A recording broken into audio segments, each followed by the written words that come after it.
Hey, good evening, everybody, and welcome to, I guess this is the 55th Comic Art Live update chat thing that we've been doing since last May. It's kind of amazing that it's taken so long to get to this point. And gosh, I got to mute my phone. I'm sorry about that. But yeah, 55 episodes in, and I can't tell you how fun it's been to be able to chat with so many people. And tonight I've got two special guests that I've wanted to talk to for quite some time, and many of you are familiar with both of their CAF galleries, and they are linked in the YouTube description at the bottom. So be sure to, I'd say, open up a couple tabs so that while we're talking about the artwork tonight, you can be browsing both of their CAF galleries, leave some comments, click some like buttons on there, and definitely share it with your friends too, because these are two collections of distinction on comic art fans, and I know that you're familiar with both of them because a lot of this artwork that we're going to see tonight, some of it's been featured in the CAF updates that we do on every Thursday. So you're going to be familiar with a lot of it, but finally getting to meet the gentleman behind the collections that I've been featuring for quite some time. And so don't want to leave these guys in the green room any longer. So let me bring them both into the chat here tonight. Let me get Dinesh and Mike in here. Good evening, hey, Bill. Mike. Hey, Bill. Dinesh. Nice to see you both. Well, I didn't know that Mike was going to be here. I thought it was just I'm out. So this is a problem. No. Well, I'm sorry. Yeah, it was a best kept secret around, but right. But you know what I think? Right. It's unique because Mike, you have the most sparse room I think of anybody I've had on the show before. The walls are clean. It's really funny. I was telling Dinesh, I was frantically trying to figure out a green screen situation because I have no room in the house that doesn't involve my kiddos, and this is my home office that I just. If you could actually see outside of this view right here, it's pretty epic. It's pretty wild. So I'm glad it looks nice today. I tidied it up for you. I almost was going to say I thought it was a green screen, to be honest with you, because there's this common green screen that a lot of platforms use, and it's these tan walls with a piano in the background. Yeah. So it's everything but the piano. Yeah, my piano is that way, but I do have one in here. Oh wow! Do you really? All right. Yeah. No, I definitely do. That's awesome. Yeah, well, I'm not going to play. Maybe your background's the common background that everybody's been using. I've always was impressed. There was a friend of mine that I would chat with regularly, and I was like, man, that guy's got the best house I've ever seen. I wish I lived in that house. Piano in the corner. And then one day, the green screen wasn't well lit, and I could see through it. I'm like, you're like in a closet. And sure enough, that's what it was. So hey, everybody's here to talk about original art and the hobby and what they can learn about both of your collections. And so why don't we kind of get started there? I don't know which one of you guys would like to kind of take us off, but Mike was texting me saying he wants to go first. Oh well, Mike, then you've got it. I'm so glad. Sure. And no worries. So what we do is, I always like to know the origin story, how you got involved with comics originally, and then how that spun into collecting original art. I mean, clearly you're a creative guy. I see guitars in the background. There's a piano in the room that we can't see. And the one thing that I've always noted about most of the people that I speak to that are original art collectors, that they have there's something artistic in their backgrounds already. You can't. Not everybody is an art collector.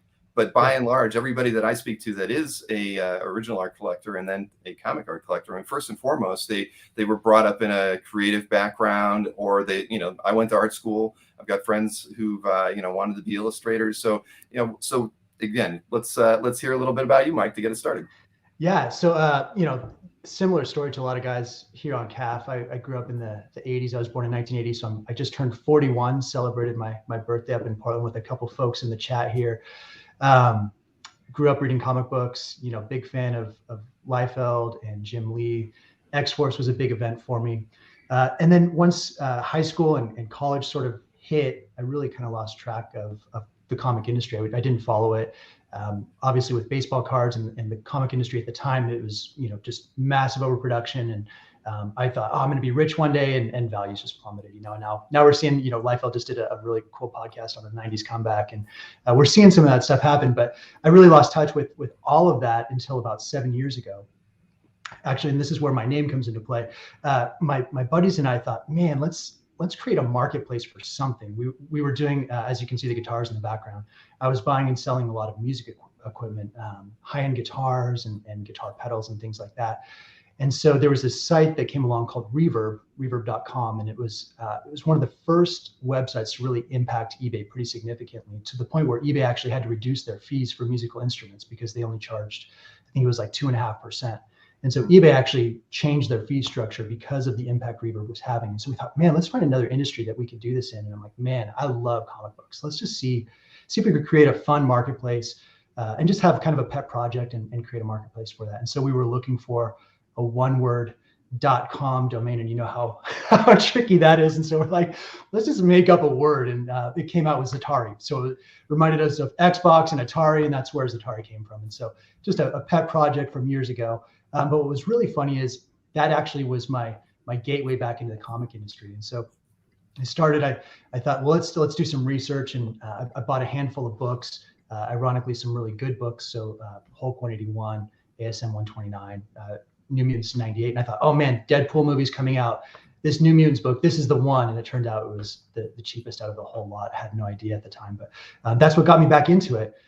From there, I started working in, kind of doing some research on random variants and newsstand covers. I did a lot of newsstand edition and the work on that research, which is actually how I met Dinesh. And so that's kind of what took me full circle. And then once I met Dinesh, I think it was at WonderCon, 3 years ago? And 2 or 3 years ago. I followed him around, watching him sort of pluck through the OA binders a little bit, and got the itch and picked up a piece, and it's been downhill ever since. Very nice. Well, I mean, we all have to start. So you've only been collecting for just a few years then. So about 1.5 years, 2 years. Yeah. Wow. Yeah. Wow. So you've kind of come in at the wrong time. Actually, I mean, we're prices escalating. COVID's changed the hobby.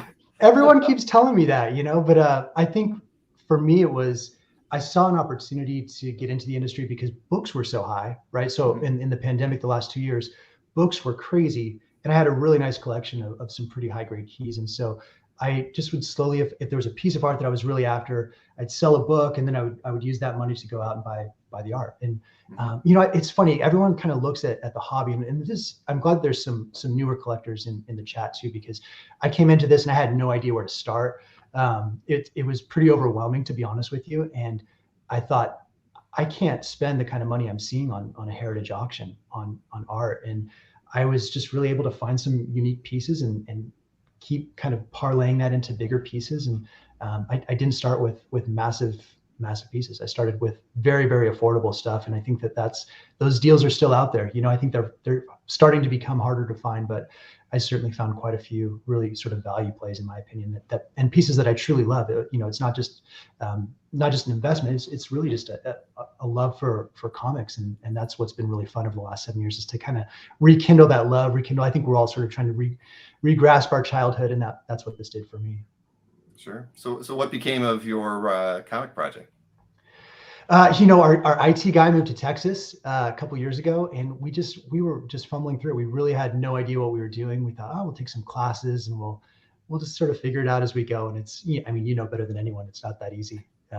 There's a lot of work that goes into it, but it was a great idea. And I love seeing that there's quite a few marketplaces. Shortbox is one of those that have come up recently, that are doing really well. They're doing a really nice job of sort of providing an eBay alternative or something that's maybe a lower fee structure. Mm-hmm. No, there's a lot of room for more players in a lot of collectibles niches, but comics for certain, especially today. So, all right, well, that's good. I mean, it's a challenge. I mean, I've started several side projects and most of them fail. CAF was one of the few things I did that actually worked. And, but yeah, I've got a site in comics, but it just doesn't, it just motors along and gets the same amount of users all the time. Yeah. But, is that My Slab Comics? Is that yours? Yeah, My Slab Comics. Yeah, I put that. Oh, nice. But I haven't put a lot of time in it. I have a gentleman who helps me with the site, Andrew Catella, and he kind of answers all the support questions and sort of keeps the advertising and does all the things that I would normally do on CAF there. And I should devote some time to it because there is but it's one of those things. It's just I can't clone my wife because she's my lead programmer. If I could, I'd be doing a lot more. It would be a lot more work for you. I can tell you that much. That makes sense. Yeah, definitely. But so that's how you both met, because that was going to be my segue into talking to you, Dinesh, about how you got started in the hobby as well. So so how was what was the variant issue, comics, and how did that actually, the connection happen from that between you both? Yeah. So, well, this is kind of nerdy. Do you really want the nerdy details of this thing? Because it gets pretty bad. Well, it's pretty embarrassing for one of us. Well, if it's too embarrassing, we don't have to talk about it. We can just. No. So here's what happened. I was selling an ASM, and you actually still have this book, which is funny. Yeah. Amazing Spider-Man 300. It was a 9.8. It was signed, and someone offers me some money on eBay, and I said, okay, I'll take it. And I said, well, here's the thing. Like, I've got to make sure this is an expensive book for me, so I've got to make sure that someone's there to sign it. And he's like, I can't do that. I'm in South Africa. And I'm like, this sounds like a Nigerian prince who needs money or something. I'm in South Africa. I'm like, no, seriously. He's like, yeah, I really am. I'm in South Africa filming Bloodshot. Yeah. And I immediately said, okay, no, Bloodshot. Who is this guy? So I wasn't emailing everyone being like, hey, I want to buy something, but just so you know, I'm shooting a movie. I don't know you, but I think it was after several emails. It was. We communicated a bit. So yes, you're right about that. I just wanted to make sure someone was there. Defending my honor here. Yeah, the asset. So anyway, so I looked him up, and then he gave me the sort of cliche. Yeah, well, if you're ever in LA and or at a comic show, just hit me up and we'll connect. We'll go grab a drink or something. And so I'm like, oh, you have no idea who you're talking to. I'm totally going to take this guy up on this. And so I knew that I was going to WonderCon in a couple months. And so I texted him, or I messaged him a few weeks before WonderCon, and I said, hey, are you going to be there? He said, yeah, I'll be there. Like, cool. Like, let's grab a drink or something. I said, that's great. Yeah, I'm definitely going to find you. And I had no idea how big WonderCon was. It's pretty big. But I happened to see Dinesh. I had a picture of you. I stalked you. And I had a picture of you on my phone. I'm like, this has got to be the guy. Like, I'm standing in a booth. And I guess the embarrassing part was I had never done this prior, but I dressed. I still don't believe you. I don't believe that's the first time. I didn't know anyone. I went by myself. So I did cosplay. I went as Peter B. Parker from Into the Spider-Verse with like the sweatpants and the mismatched shoes and the Starbucks coffee cup. And Dinesh was just like, this is frightening for me. I'm used to being a publisher at a convention. You've got a booth, you've got meetings all day. And so this is one of the few times this is in between Valiant and Bad Idea. Few times that I'm actually I have time. And this guy's Instagram messaging me. And I'm like, yeah, I'll get together. But I'm also thinking like, I don't want to be around one of those people that's going to be, sometimes the fans can be a little intense. But I'm walking around, I avoid him for 2 days. It was 2 days. I feel terrible now. I was like, oh, I'm busy. You must have spotted me because it was a small show. Yep. And then finally I was like, all right, let's get together. I'm texting him, let's get together. He's like, okay, great. Where are you? And I'm like, I'm at this booth. He's standing right next to me at this point. I'm like, what are you doing? Right. He's dressed like Peter Parker. I'm like, oh no, he's going to murder me. Yeah. But actually, I probably was the one more likely to murder you. Between us, I think I'd be great. It was, well, and let me just tell you, this gets worse because keep in mind, like, I'm getting back into the comic industry. I have no idea. I mean, I'm just clueless, like walking around this place. I'm just like, oh, my kids love like Into the Spider-Verse. They love Miles and all this stuff. It's cool. So we go through a couple, I don't know, we spend an hour. So I'm kind of educating Dinesh on some of the newsstand stuff with comic books. And then he's like, well, oh, there's Artist Alley. He's like, anybody good here? And I'm like, oh yeah, there's this guy like Frank Cho. He like used to do some incredible Hulk artwork. We should like go over there. And Dinesh is like, you want to go meet Frank? Like, I'll go introduce you. And then, I don't know if I was that forward about it. You did. And you were so cool about it because he literally spent the next 2 hours walking me like artist, like, because he's chatting and he let me just kind of pick his brain on the business side of things and introduced me to everyone on Artist Alley. It was truly like, I mean, I joke about it, but it was a great, like very generous experience from his end, but amazing impact for me. So thank you. I never thanked you for that, but thank you for this embarrassing story that's now memorialized on YouTube, Dinesh. Yeah, you just so do you do this with everybody, Dinesh, or was it just Mike though? I mean, at the end of the day, something about him told you it was okay to meet him after a few days, and so that's I don't know, that's funny. That's a great way that you guys connected. Mike wouldn't let me not do it, and Mike's also, he's got like it was destined, it was fate, it was like one of those big romances. It was, yeah. You know, at the end, one of us gets cancer, and then everyone cries. It's like Well, one of those. We're prepping for it. I think we're writing a script right now. Yeah. So, all right. Well, then, Dinesh. So, your story is definitely going to be a little bit different than that, because you've been collecting a bit, and you've been involved in the comics hobby for quite some time. So, give me a little bit about your origin story. It's actually, it's not that different in terms of where Mike and I, in terms of the last few years, are the same. For me, I worked in publishing. I ran Valiant Comics for about 15 years. At that point, I'm a huge Valiant fan growing up. When I grew up in Hong Kong, I was a big Valiant fan.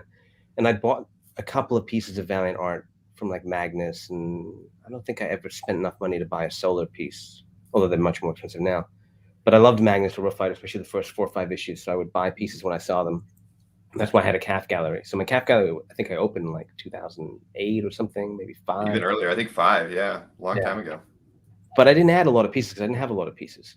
And then when I left Valiant, I had a big Valiant-shaped hole in my heart, and I wanted to fill it with something. And it takes time to get a new business going. So I started filling it with, you know what, I'll buy. I was very fortunate. I made a lot of money. So I decided I'll buy all the comic books that I never thought I could afford. And I started buying a bunch of comic books. That's where I met Mike, buying that book. And then I thought, you know what, I'll get 1 or 2 nice pieces of art, because I think, like a lot of people, I assumed comic art was way out of reach, and a lot of it is, but a lot of it isn't. And I didn't really know how to get a hold of it or find people that would sell it, or it's not as easy as buying books on eBay. And I bought one, I forget what I bought. I bought like a Jim Lee cover that I spent quite a bit of money on. I got it, and I was really excited about it. And I was like, wow, this is a better feeling than a lot of the books. So I started going on Heritage and they've got this best offer program. Just every marquee piece, it's an idiot that just made an offer, kind of a lowball offer. And I got one hit back after doing that like 200 times in South Africa. Shooting this movie, it's very stressful, very late at night, get back to my hotel room, whatever problems, director, actors, whatever have, all done. And I'm just on my laptop and just making offers to try and calm myself down. And I got this guy named Thomas Fish, big collector, responds. I didn't know it was him at the time, through Heritage, on the Amazing Spider-Man 300 cover. And immediately I say yes. I get a call from Heritage. They're excited about it. They talk to me about how to ship it, etc. I get the piece in when I get back to Africa. And this thing is like incredible. Feels irresponsible that it's in a personal collection. And I just started to not like books as much. They're around. You know, if you want almost whatever book, you can find it. Art is this awesome treasure hunt. It's this amazing journey. That the hunt is incredible. So I've just spent the last couple of years shifting over to art, and I just love the hunt. I love finding stuff, and then the artist worked on it. It's a piece of literal comics history. So from a publishing standpoint, I love seeing that. If it's a Jack Kirby page, he was hunched over, sweating on it. All the line work is his. It's something different, magical. Yeah, you get a coffee stain every now and again, and but that all goes into making the piece all the more special. I've got a Shadow Man 1 cover, and I didn't know it was all crunched up and coffee all over it. And I had Kevin Van Hook came over. We were talking about something. He came over and I showed it to him, and he gave me a big smile. I said, "You know what this is? Because it isn't even finished inked. So it's not the published cover." He goes, "Oh, that's amazing. David Lapham was working on the Shadow Man 1 cover, and someone came over and spilled coffee all over it, and he lost his mind and had to redraw the whole thing. But Bob Layton taught him how to lightbox. So he used that and lightboxed the inks, and that's the original cover." And it's just, and the smile on his face, he's like, "We all thought that was destroyed. It was in a trash can. Where'd you find that?" So some collector had it probably pulled out of the trash can. But yeah, you're right. It's just amazing the history that goes into these things. Yeah, no, without question. It's funny, Tom Fish. I mean, I've known Tom for a very long time. We were kind of in business for a while together with a trading card, sports card relating site for probably 3 or 4 years before I kind of got a little tired of it, and I ended up selling my interest back to Tom. But I met him through CAF, and he, as a comic art collector, he's always had a wonderful eye for very special pieces. Good dude. So, yeah. Oh yeah. Without question. Great collection. Without question. He'll definitely be coming up several times, I think, throughout the evening. We love Fish. Oh no, yeah, he is a great guy, and I should thank Scott Wingo, who's a big McFarlane Spidey collector as well. He's giving us props for the for that piece. Awesome. So Scott, we should have beat you on that Venom page, man. Congrats on that. So jealous. We were right there. it's tough sometimes, right? I mean, Well, that's the market's so interesting right now, right? I mean, especially for the high end pieces, and Yeah, it's crazy. it's but good, good art will always command a lot of attention, and I think that's what really what we're seeing today. I mean, people talk about freshness to market and all those sorts of things. If you've got a piece of good art, it doesn't matter if you've shown it at your CAF Gallery for a long time, or if it's been up there as a make offer over on Heritage, or sort of thing. Yes, it's always going to command the proper price. And so I think we're finally seeing that. I've always felt, you look at where comic books are at today as far as the the value on a slab comic. If that if a Spidey cover can go for Amazing Fantasy can sell for several $1 million. I think art really hasn't peaked yet. I think that because have we seen $1 million sale outside of Crumb? Has there been $1 million sale publicly? Well, nothing public, right? I mean, at the end of the day, not really. So far behind comics. Right, exactly. And so I think as much as we're seeing it and being frustrated by the prices going up, I feel like the trajectory is still just going to continue on up as more people realize that it really is fine art. It's Americana, and at least for the Marvel and DC side of things. And so I'm curious to see where it's all going to go. But again, the thing is competing with other collectors who are as passionate as you are for the same art. I mean, that's what is driving the prices up. So it's but it's a fun time to be in there. I mean, as a spectator, I'm not a big buyer, but I love watching the big auctions because it is very much a spectator sport for some of us. But I watch all the major Heritage auctions when they're up there, and I certainly watch a lot of Comic Links auctions when they've got some high end stuff for their quarterly auctions. Fun. I didn't bid last night, and I think there's an auction tonight, but it was awesome to watch everyone bidding, seeing what the pieces are going for, seeing who's getting stuff. Yeah, it's a lot of fun. Exactly. So Dinesh, as far as just back to your, I mean, so you missed the time at Valiant, right? I mean, I know that it had been a lot of fun. I mean, I know a little bit about it, how you guys kind of took over the characters and started doing. I mean, that must have been such a wonderful time period for you, right? Yeah, it was a dream. I grew up. I came into comics I knew like X-Men from the cartoons, Spider-Man from the cartoons, Batman, Superman from the movies. That's really all when I was a kid. And Wizard magazine was there, and I just gravitated towards whatever I thought was most exciting, and it was Valiant. So to be able to run Valiant and run it for so long and kind of check the box of every single, if I could have put a wish list together of everything I wanted to do at Valiant, I did it and then some. It was amazing. It was I would have done the rest of my life if they let me. I would have done the rest of my life. Unfortunately, sometimes you build something too well and people, someone else wants it. Right. No. But it worked out. Yeah. No, well, I mean, so today, I mean, before we get into the art side of things, I mean, I know that you've got other projects that you're working on, and do you mind just at least, elaborating on those before we dive into specific pieces of comic art? I have another publishing company called Bad Idea. We're a very different kind of model, hence the name Bad Idea. We publish in about 200 stores, publish about 2 books a month, no variants, no digital, no trades.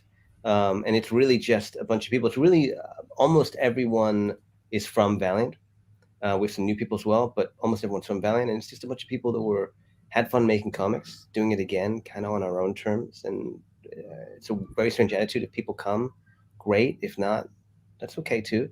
People seem to be coming. We seem to be, we're very blessed. People seem to be excited about it. And then I have a film and TV company. I started a company called Hive Mind, which we did The Witcher, we did Bloodshot, we did Scary Stories and Tell in the Dark. And The Witcher blew up, became this huge thing. So now from the sister company, Hive Mind does The Witcher. Basically, it's become The Witcher company. And then I have another company called All Nighter. We're doing things like, what have we announced? We're doing things like adapting Strange Tales, Luther Strode with Tradd Moore and Justin Jordan. Oh, wow. Justin's read the script. We're doing a weird fantasy TV show based on the old EC comics. Stuff like that. I don't know how you manage it all. It doesn't seem possible. I mean, I never get up from my desk pretty much the entire day, but you must not sleep to be able to do all that. But I'm so lucky. I tried to sleep, but and I'm getting better at it. I was much worse at Valiant, but it's just you get lucky. You don't want to sleep. It can go away. It can go away in a second, and the opportunities just keep coming.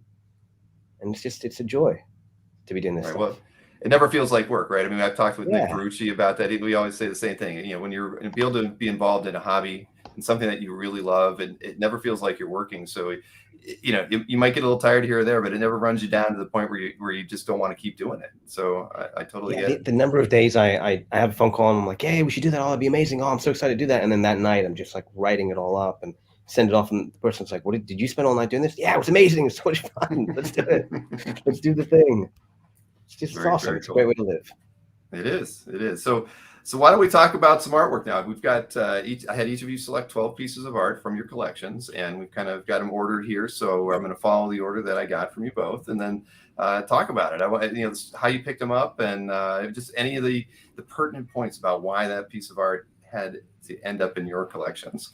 So let's get the first piece of art on the screen here, and it was one that we've just talked about. Right, Spidey 300. Oh, I love that. Yes, this is mine. This is. I mean, I don't know. Again, for me, it was I was buying comics, and I wanted a marquee piece, and I thought I would just buy one or two, and then I got this, and I got it in my hands, and I just can't go back after this. It is irresponsible that our industry is at a place in its cycle that this can continue to be in private hands. This should be in a museum along with so many other pieces on CAF. But it's incredible. What's fun about this piece is it's. And I remember when I got it, a lot of people were like, "Oh, do you know that it's like mostly stats?" So I think it was frowned on for a long time. But it's the 300s are all stats. The title's a stat. The top corner box is a stat. The cityscape is a stat. The figure is an original drawing, obviously.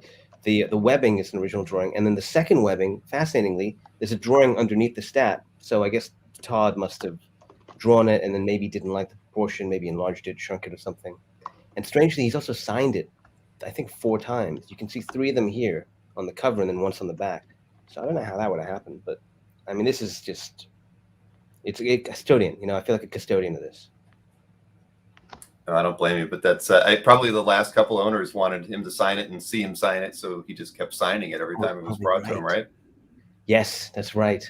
I had a couple conversations with him last year about the Spawn movie through All Nighter, and I was so tempted every time to just mention that I own this, but I kept having this vision that he would be like, "Oh my God, it's one of those loser fans." So I've never mentioned it to him. But occasionally I still get an email from him about a project or two, and I'm always tempted to reply with this picture and be like, "I'm crazy, sign it for me." Sign it. And that was a piece basically that got you back into the hobby. I mean, I think he'd like to know that. I mean, that he had that influence over you, that, you know, turned you on. And you're right. A lot of collectors see stats as a negative. And at the end of the day, the art that was in the comic is what it is. And if a stat helped them facilitate a better city background or something that was more appropriate, who are we to judge the creator's decision on why they chose a stat over hand drawing it, right? So this is the piece that was used in the production of the actual final cover. It's the piece he hunched over on. There's no substitute for it. But yeah, it's the one that sucked me in because there's something funny about art. I even bought on my journey, I was very lucky. I bought a Tech 27. It's a lower grade one, but you know, there's only 40, 50 of them. And I got it in, and I remember thinking, "Oh my God, it's the first appearance of Batman. This is like the holy grail of comics, basically, that action one." And I turned it over and I looked at the back and said, "I never knew what the back of Tech 27 looked like." And then I put it up on a wall, and it's been there since. And when I got this in, I just stared at it for like hours. Even today, if I pulled it out, I would just stare at it for hours. And so other pieces I've gotten, I just stare at. And there's nothing, I can't think of a book that I've done that with that just mesmerizes you. And so I'm very happy, at this point, very happy to be pushing more into art, and even if I have to, trading books, which I've done a couple of times with Fish, especially, books for art. Wow. It's amazing, man. Truly, congratulations. It's just breathtaking. Every time I see that piece, I'm just like, gosh, I cannot believe I have that. So awesome. Art collecting is like a drug. I mean, it really is. I mean, because it gives you a high like nothing else. I mean, that's why we collect it. Once you get started, you know you've got the bug. I mean, it just changes your life. I was a big comic collector too, and then once I saw art, I never went back to comics really. I mean, you were? Yeah. Oh yeah. Well, that was where I was at a show, and I had finished like my runs of Uncanny, and I was a big Thor collector, so I had a lot of extra money. Those were my two big books that I've been wanting to have nice runs of all Yeah. the comics. And I had a couple $100 left, and I stumbled upon an art dealer, and Tom What did Fleming you from get? Fanfare. I picked up just some characters designs from the X-Men. It was around 2000, so it was the X-Men basically in their movie outfits. I think the artwork was by Mike Miller. So, and they probably weren't published. They might, or maybe they were in a Wizard magazine for some reason, but they were all on separate boards. So, and I think I got all of them for about say $45 each, and there were six character illustrations. Awesome. But that was it. That was the thing. I was like, wow, how did I not see this? How have I been walking past Artist Alley and these art dealers all this time because I was so blind to it? And then it took me. Yeah, there's a blindness to it. Yeah, there really is. And because you're on a mission, right? When you're going to a show as a comic book collector, you have a list of what you're trying to find.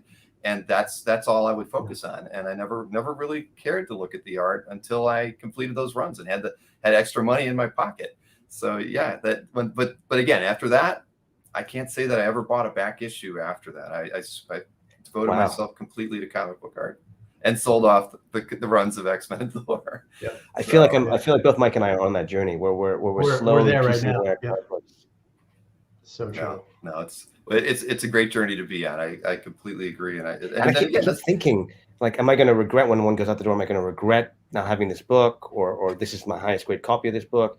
I never regret it because of art. I regret it if I don't switch it out for art, but if there's an art piece coming in that I'm mentally going, that's where the money's going, I never regret it. It's fascinating. Sure. Well, and the thing is, that we always talk about it, art is unique. You can get another comic. If you decide 5 years from now you want to get back into comics, maybe it's going to cost you more money. So it's a lot easier to let those comics go than it is to let the artwork go. And that's the real difference between the two. I mean, it's because art is unique. I mean, comics, I can get those any day. That's why with the whole where the pricing is today. I mean, granted, pricing is this way because there are far more comic book collectors than there are original art collectors. But if the sphere of comic art collectors were to double one day, I mean, we'd see drastic increases in pricing, and we'd still be small compared to those who collect comic books. So, again, very interesting time in the hobby.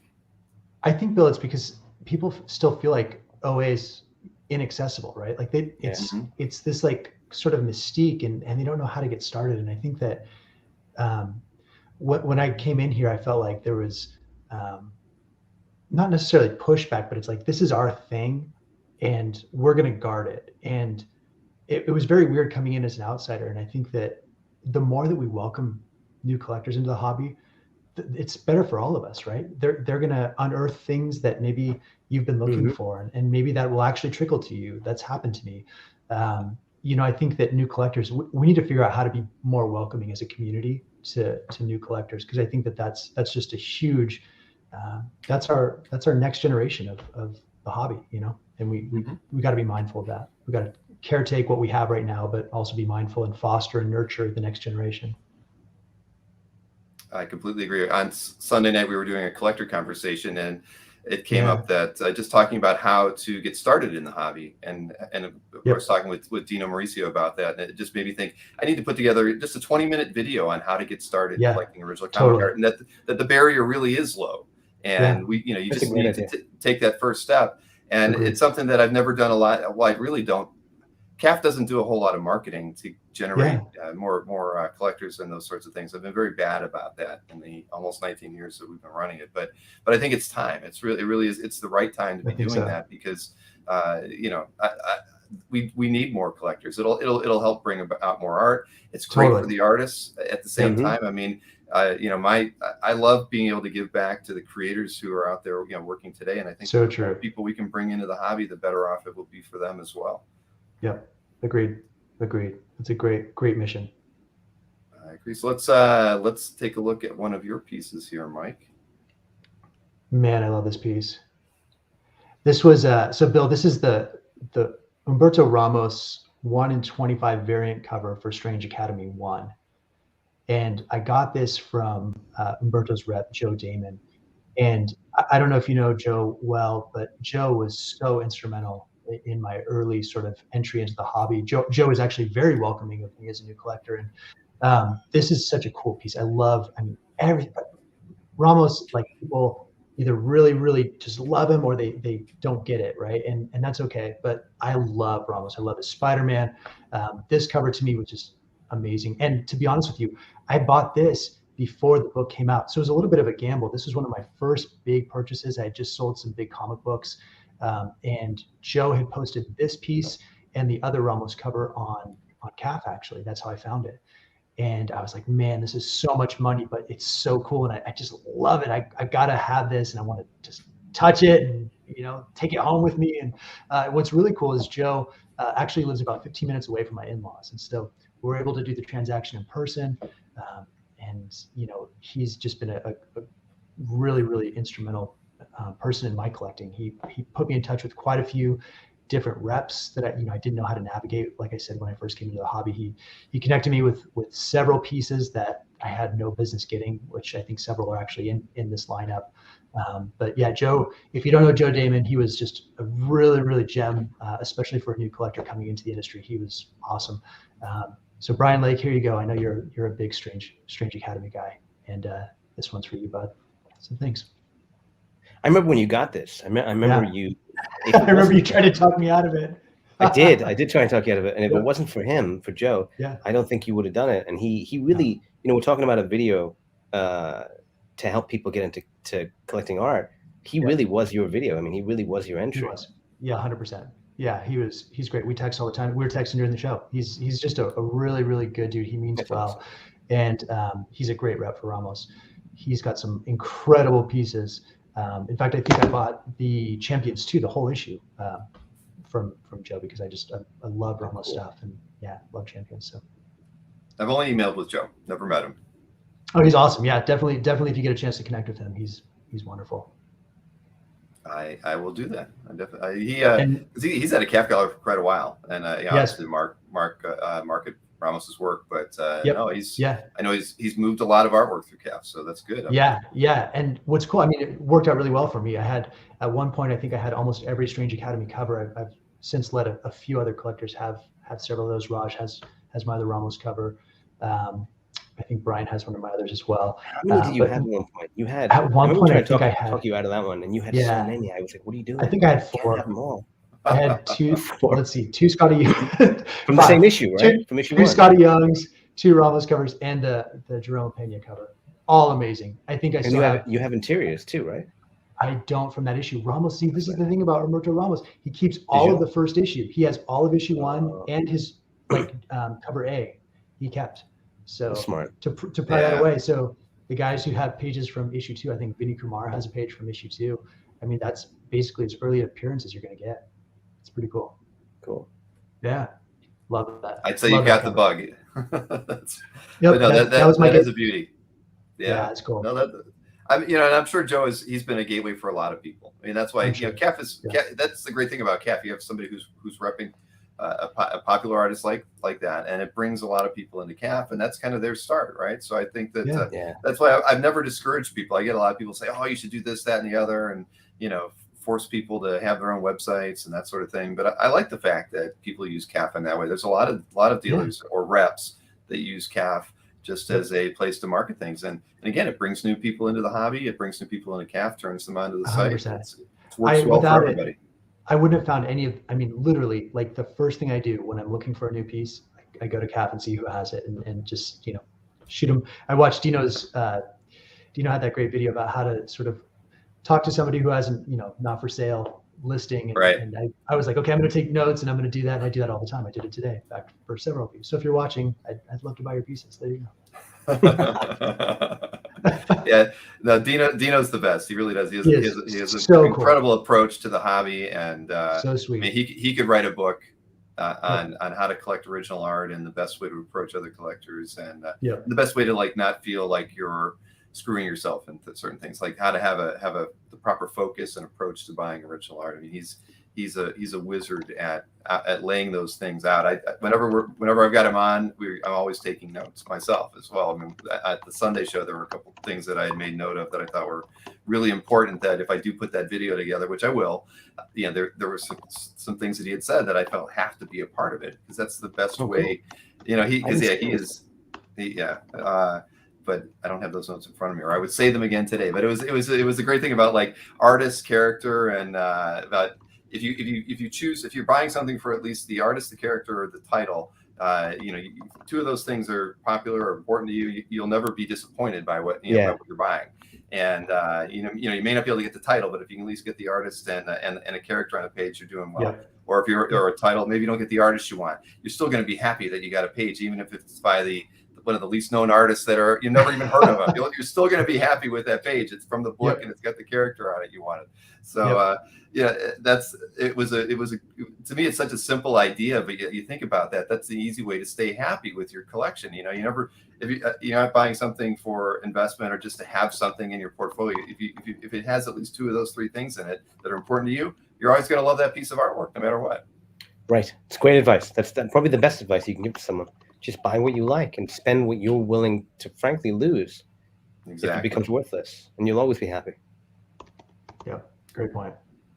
All right, now next piece is one of yours, Dinesh, and it's a very important piece here. Right, it's actually it's both of ours. This is we own this. We co-own. This is the only piece in my collection that we co-own. Do you own anything else with anyone else, Mike? Is this the only piece? Nope. This is the only one I was willing to share. So this is a very foolish thing that we've done. We co-own a piece of significant value, which is just a recipe for disaster. But it's working out great. Mike actually did this. I'm only involved in this because of Mike. Do you want to talk? Do you want to tell the story, Mike, on this? This is really your story. No, you do a great job framing it up. I'll fill in some of the gaps. So Thomas Fish had this, and Mike loved it. I'm a big Peter Parker fan, huge Spider-Man fan, big Peter Parker fan. Yep. Didn't know Miles as well at that point. And Mike was chasing this, and I think Fish offered him a number, and it was a high number. Mike was like, that's too high. And then he sold it to someone else. And Mike was, as often happens to art collectors, you go, man, you know what? I made a mistake. I really regret it. I didn't realize how much I would regret it. I should have paid that price. I actually was willing to pay that price. And so he would get in touch with Fish and say, hey, who was the buyer? Do you mind sending an offer to the buyer? I'll give you a finder's fee, etc. And Fish, being Fish, very smart, very shrewd man, didn't do that. Instead, one day Mike gets a call and Fish says, hey, I bought the piece back for a number. I'm not going to tell you what it is. You've got one night and one night only where I would consider immediately flipping it for a profit. It's this number. Yep. It was a sizable number. Yeah. And so Mike calls me. At this point, he bugged me so much about Miles. I started reading the books. I started Enter Spider-Verse to come out. I get it. I'm on the Miles hype train now. I'm very late to the party. Miles is awesome. He's not competitive to Peter Parker is what I came to realize. It's complementary to everything going on in the Spider-Man universe. And Mike gives me a call and says, hey, it's this giant number. What should I do? And I was like, call him back and tell him yes. He's like, yeah, but it's a lot of money. I said, here, call him back, tell him yes. You don't want to lose this. He's being foolish. He shouldn't be trying to flip it. This is a marquee piece. You're going to regret it again if you don't say yes. If you don't want to do it, I'll do it. Otherwise, we'll split it or something. And he was like, great, let's split it. We came up with terms. If it stays at your place, we're doing it like this. We'll announce it like this if we announce it. If an offer comes in of X amount, we'll consider it. Nothing below that. Our timeline horizon looks like this. Because you don't buy these things to sell, but when you co-own something, it becomes a slightly different thing where it's not just up to you. You can't just cross your arms and say, this is in my collection forever. You've got to think about the other person's situation, which may change. And so we came up with a number and a time frame for, we won't do anything until this amount or this time passes. And after that, maybe, but probably even then not, because it's just amazing. And the best part about this, it has a price on the back. I love when art has a price on the back. And I think this one's priced. It's embarrassing. It's embarrassing. I think it was $300. It was either 3,000 or 300. Was it 300, Mike? Do you remember? I think it was 300. Yeah. So poor Mark Bagley.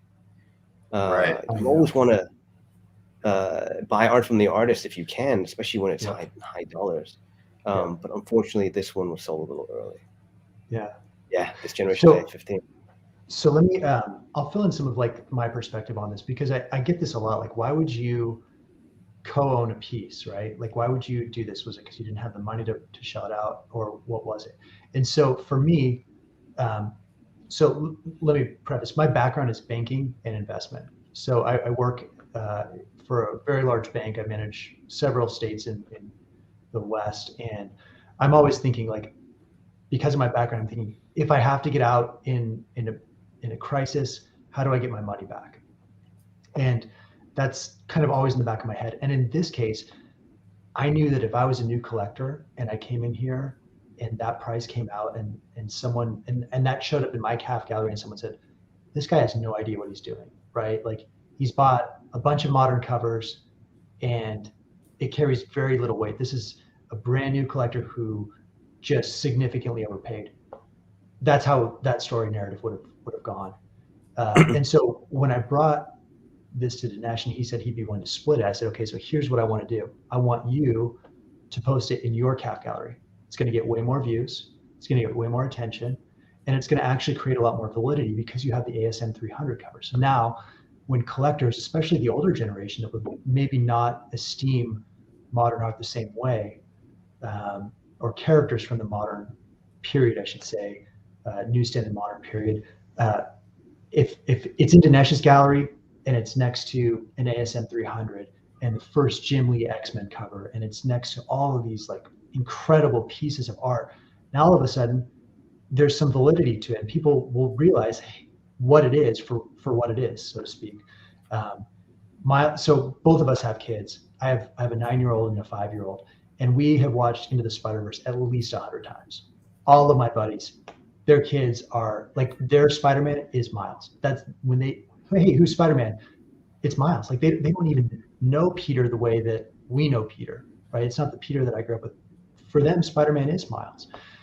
He's got a video game and he's got 2 signature shoe contracts. And I remember when we bought this, and I didn't even tell anybody, I watched those forums just light us up. These guys have no idea what they're doing. This is the worst decision ever. Like, and I remember Felix cover's actually ugly. It's totally. Right. And the cover's actually beautiful, like much better than the actual cover when you see it. Like the OA is so incredible versus the actual production cover. But I remember, gosh, Felix interviewed you a couple months ago, and he made this comment. He's like, yeah, at first it was like, this is the dumbest idea ever. And then it was like, maybe it wasn't terrible. And then it was like, oh, maybe these guys actually know what they're doing, right? And like, and we'll be straight with you. We've had offers already, like 150% of what we paid for that. And so that was surprising so quickly. But like that shows you, I mean, this is a generational character. When I think about the game changers in the industry, it's like, you know, you have your Superman, Batman, and then your Spider-Man, and then your Wolverine. For me, it was Wolverine, and then it was Deadpool, and then it's Miles. Like, those are the industry complete game changers, like the disruptors and the shifters in our culture. And like, you see it. If you look at comic sales right now, there's a reason that Ultimate Fallout 4 is one of the most graded comics at CGC. There just is, and because people love Miles. He's got a second movie coming out, lots of rumors about MCU appearances. And so I still feel like even though Fish took it to us at the price he did, I still feel like we just got. He regrets it. We should have kept it. I know. Sorry, Fish. But I want to underscore one thing Mike said, because one of the things I think differentiates us from, or at least the newer collectors from older collectors, is we're very open about the financial component of it. And I think that might be because we came into the hobby when the prices were, they were significant, and we all have families, houses, cars, responsibilities. It would be irresponsible to not factor that in, to not factor you're going to spend 6 figures on a piece of paper. You can't just do that because you love it. You're doing it because you love it, but you have to, for your wife, your kids, your future, their future, think about, okay, what happens if one day something goes wrong and I have to do a sale? What is that going to look like? Can I legitimately buy this knowing that in 10 years I may have to sell everything I own in order to keep my kids in college? Is this going to be movable in that regard? So you have to weigh it. And sometimes you make decisions being like, you know what, I love it too much, I'm going to do it anyway. And other times you go, maybe I shouldn't be quite that crazy. And so here was a situation where we were like, we don't know. Let's take half the burden each. We both get to love it. We'll take half the burden each. Yeah. It's been my favorite because it also brought us, like, I mean, I feel like Dinesh and I talk, I mean, I think in the last 2 years, we've probably talked almost every day, unless one of us is out of the country or totally, MIA. This piece, ironically, created such a cool friendship that I mean, like, to me, it's like, it's the best thing in the world going through this hobby and going through life now with Dinesh. Like, I mean, it's awesome. I love it. It's been one of my favorite experiences I've ever had. So very cool. Yeah, I gotta say, me too. Collecting in a group, and it's Mike and I, but there's also, we've got a larger group as well of people that we chat with almost every day. I've been collecting my whole life. Mike's been collecting his whole life. For me, this is the most fun I've ever had in collecting. Yeah, the most fun. Agreed. We're never going to get through all these art pieces. Hey, we still have plenty of time. So my question for you both was this the first time that you've co-owned a piece of original comic art, though, for each of you? Ever. Yeah. I would never, even a comic book, I would never buy with somebody. You know, I've owned some really significant comic books, and there's no reason to do that. It's not, you know, other than a partnership, and in this case, it was the sum was greater than, you know, the whole of its parts. So I co-owned a comic book when I was like 12. Did you? Yeah, it was NFL Super Pro #1. And it was a horrible scenario. Love that to co-own it. Wow, so good. But yeah, I do remember that, you know, a lot of I don't know what you call it, fallout or criticism of what was going on. But like you said, I mean, times are changing. You know, NFTs are going to be associated with original art as a standard, I think, at some point for tracking provenance. And like Scott Wingo mentioned, you know, if it were in place for that piece of art, Bagley would be getting, you know, some commission in perpetuity if that existed and it was structured that way. So I think there's ways to protect the artists who maybe haven't, you know, like Bagley and those from the past when those things are here. I mean, it's not that far in the future. It will happen, because like we're seeing, you know, like we say today, kids today only think of Miles as Spider-Man and don't know who Peter Parker is. Well, kids today are going to be used to digital currency. They're going to be used to it, and they're going to be used to digital chains of ownership. Like you and I are used to it. If we can track the history of an ownership of our home or a car, but we can't track the history of a piece of art, well, they're going to expect it, you know, when they become original art buyers. So these things are going to be around, and it's just going to make the hobby a lot more safe and secure, and give everybody a lot more confidence. Because, you know, with forgeries that are out there, I mean, I look forward to the future. I was scared of it in a lot of ways as an OA collector, but I do think that, you know, things are going to be moving in a better direction for us all to feel confident about buying and selling in the future. There's an opportunity, and the position you're in, and I guess the position Mike and I are in too, is we can help shape that for the best version of it. But you're right. We just got to be vigilant about it and make sure we help it in the right way. But even these high dollar sales, like we're talking about Bagley, and he didn't see any money off of this one. His prices on his marquee pieces have elevated since then.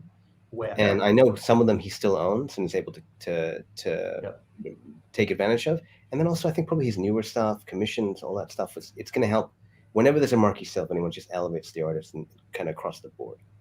So there's that. Very true. I completely agree. All right, well, so we're gonna move along to the next piece of it. Yeah, that was interesting. I was really hoping to learn more about how that partnership worked, because I know it's tough, and I've heard of other collectors that have done similar things. When you can't afford a piece, sometimes that's what you have to do, and it has to be a strong bond. And it sounds like, you know, I think what's great about this is it made you became closer friends because of this. And I think that's just amazing, because it's that first leap. But you know, a lot of times, I mean, Dinesh, you've probably run into it before when you start a business of any kind or a partnership with sometimes it's not perfect, right? And and things fall apart rather quickly. I mean, there's always that concern, but you guys kind of went into it, and it worked out really well. And I commend you both for taking that leap. It was really, honestly, it was really Mike. And the key thing, if anyone's thinking about co-owning a piece, the key thing is what Mike did, which is, and it's the same in any relationship, whether it's a marriage or a business or whatever. You just have to have that one awkward conversation up front where you talk about every possible nasty thing that could happen, and just both give a point of view, find a middle ground, and then you never have to deal with it again. So we know every nasty situation, what's going to happen, every good situation, what's going to happen, every left turn, what's going to happen. We know it, so we don't have to worry. There's no kind of mythology that builds, fantasies that build in the head over time. Yeah. Sure. Hey, Bill, you know, one thing too, just for newer collectors, one thing that's really important, I think that it's worth noting, is that, like, with my entire art collection, I've cataloged it, and my wife knows, like, there's a letter. If anything were to happen to me, like, she knows to contact Dinesh. Dinesh has access to all of my files. Like, I know that Dinesh is going to take care of my family if something tragic. Same by the way. Yeah, and so I think that there's because of the dollar amount that we're talking about in this community at this point with the industry, that's an important factor that I don't think a lot of people think through, and it's worth noting. So, Right. No, well, it's something that we've talked a lot about on the collector conversations. Our estate planning, documentation 100%. Of your of your collection, so that people, that you're documenting what you paid for it, what you might think the value is, and making sure that your significant other or partner in collecting, friends, know where those things are at, because it is super important, especially today, with the value of OA, to have a backup like that in place, and a fallback option, because you just never know. And certainly with COVID, I mean, I think it's shown us all life can be short, and you have to take care of these things. And we're not going to live forever. Yeah. Right. And you don't want to make it, you don't want to get hit by a bus or get COVID or something. And then your significant other has to deal with that sorrow, but also now has this responsibility and this weight of like, what do I do with this stuff? I don't know anything about it. How do I make sure the kids are taken care of? It's too much. So 3-4 page document just outlining what it is, who to call, what to do, what not to do. Estimated values on things, all of that. I have it all there for. So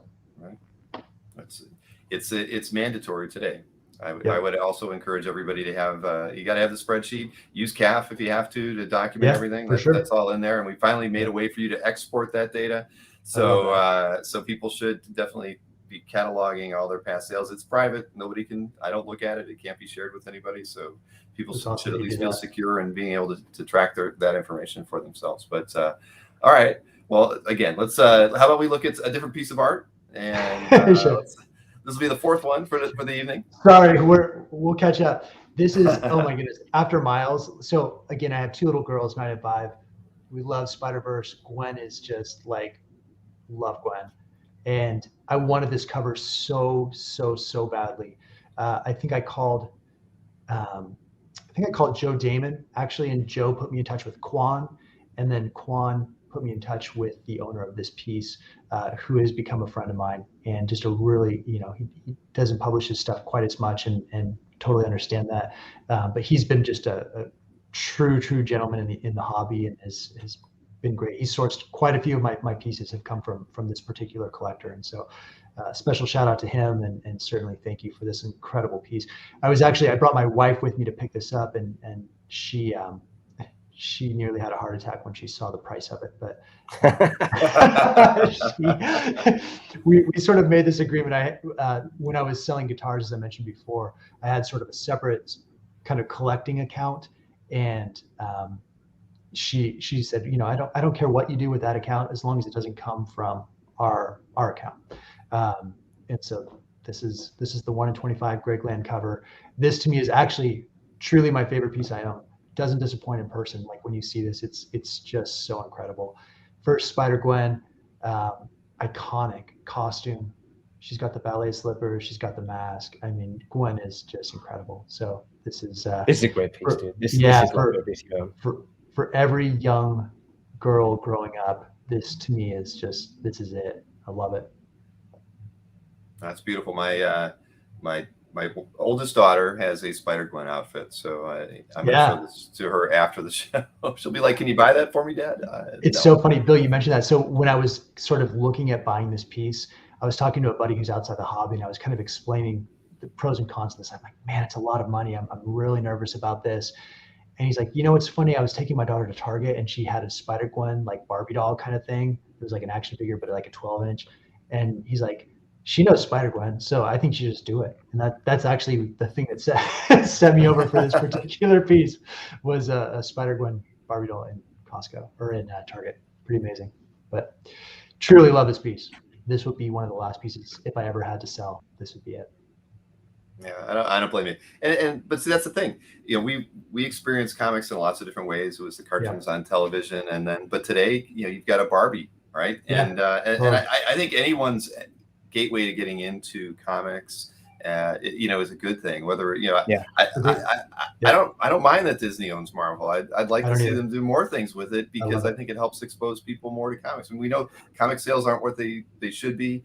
But at the end of the day, people are being exposed to the stories and the mythologies, and really that's what sparks your creativity and your imagination. I don't think I'd be the person I am today if I wasn't reading comics when I was 6 or 7 years old and just getting turned on by, Spider-Man or the X-Men or Thor. And, that made me want to be an illustrator. And then it just made me we wouldn't have a CAF today if none of that happened. So, so any way people can get into it and enjoy the hobby as a reader, as a comic book, someone who appreciates comics and then original art. I mean, I'm all for it. And so, but it also helps you, get that piece into your home, even with the price that it was, and put smiles on everybody's faces. So, well, and it's funny, Bill, you mentioned comic sales aren't what they were, but with Disney owning Marvel, like my little girl has a book fair right now at school, and I went there, and it's like all Miles and all Gwen, like all sorts of stuff. Like everywhere you go, it's like, the little golden books that we used to read as kids, like those are now like Miles and Gwen. Like, so to me, it's like, this is just so ingrained now in our culture. Lovely. All right. Well, this is a piece near and dear to me. This next one here. Oh yeah, very much so. Like I told you, X-Men was my thing. So let's take a look at this. This is my favorite piece you have, Dinesh. Yeah, and I'd say this is one of mine as well. So tell us a little bit about this one. Sure. This is, look, it's First Gambit. This is one of those when you're, I don't know how you are, Bill, probably the same age as Mike and I, but this is one of those that you just, anytime you see it in a magazine or you see it up on a shelf somewhere at a store, you just look into this thing. It's like one of those holy grail. Oh my God, I would love to get a copy of this book. X-Men 266, everyone knows First Gambit. Gambit's an awesome character, so much mythology in the X-Men, Rogue. And this I got again from Fish. We traded for a book for this and one other piece. And at the time, I kept telling him, I'm like, why are you doing this, man? He's like, oh, I want that book. It was a good book. It was he's done better financially, but he probably calls me once a month being like, man, I really regret it. Every time I'm like, I'm good. I don't regret it at all, even though you've made more on paper than I have on this thing. It's always hard to value also. Like until there's another sale, who knows? Is it worth what the last price was? Is it worth more? It's hard to say. But this is, as I was saying about Spidey 300, sometimes I just oogle art. This, of everything in my collection, this is the one that I can just lose like, literally an hour or two just staring at it. It's fascinating. The one thing that does bug me though is that Stan Lee signed it in the corner box. Well, that was, yes. Our big joke on the show, of course, is that Stan has signed many pieces of art in the absolute worst place possible. Whether it's on the center of Cap's shield, it's on someone's thigh. So at least it is in the corner box. Yeah, at least God only knows. Right, because he could have signed it over the X-Men logo or something, and no one would have stopped him. I have a buddy who works at the Broad Museum. I live in downtown LA. He works just down the street, and he comes over and he's not a comic book fan, but he's just fascinated by the whole original art thing because he works in art restoration, and he saw this piece and he saw that signature and he almost had a heart attack because I didn't know this, the kind of marker on this kind of paper is like death to these pieces over the course of he said over the course of time that Stanley signature will brown and it'll create a ring and like a wave of color will come out of it and take over like half the art and it'll all be brown. And I was like, oh my God, what am I going to do? And he's like, I don't know, man, but hopefully in the next 300 or 400 years, they'll figure out what to do about that. And I was like, wait, what are you talking about? And he's like, well, that'll happen over hundreds of years. I was like, get out of here, man. It's ridiculous. So funny. But it's also weird because that piece, it's dated 1986. But it was published in 1990, 4 years later. So I'm not sure what's going on there, why it's dated 86. Maybe it's an older board, or maybe they held the character for a little while. There's that whole thing with X-Men Annual 14 that was meant to come out after, but it was published first. That is interesting. Dinesh, I'll tell you, man, like out of all the pieces that I've seen in your place, like this one and another one that you have coming up that's painted are like jaw-dropping, like just take my breath away. Like I cannot believe this piece exists and it looks this cool. Like this is truly like words don't do it justice. It's like the Taj Mahal, right? Like people say out of all the wonders of the world, the Taj Mahal doesn't disappoint. Like this one like blows me away every time. Really cool. This one in person. This is one that should be in a museum. People should see this stuff.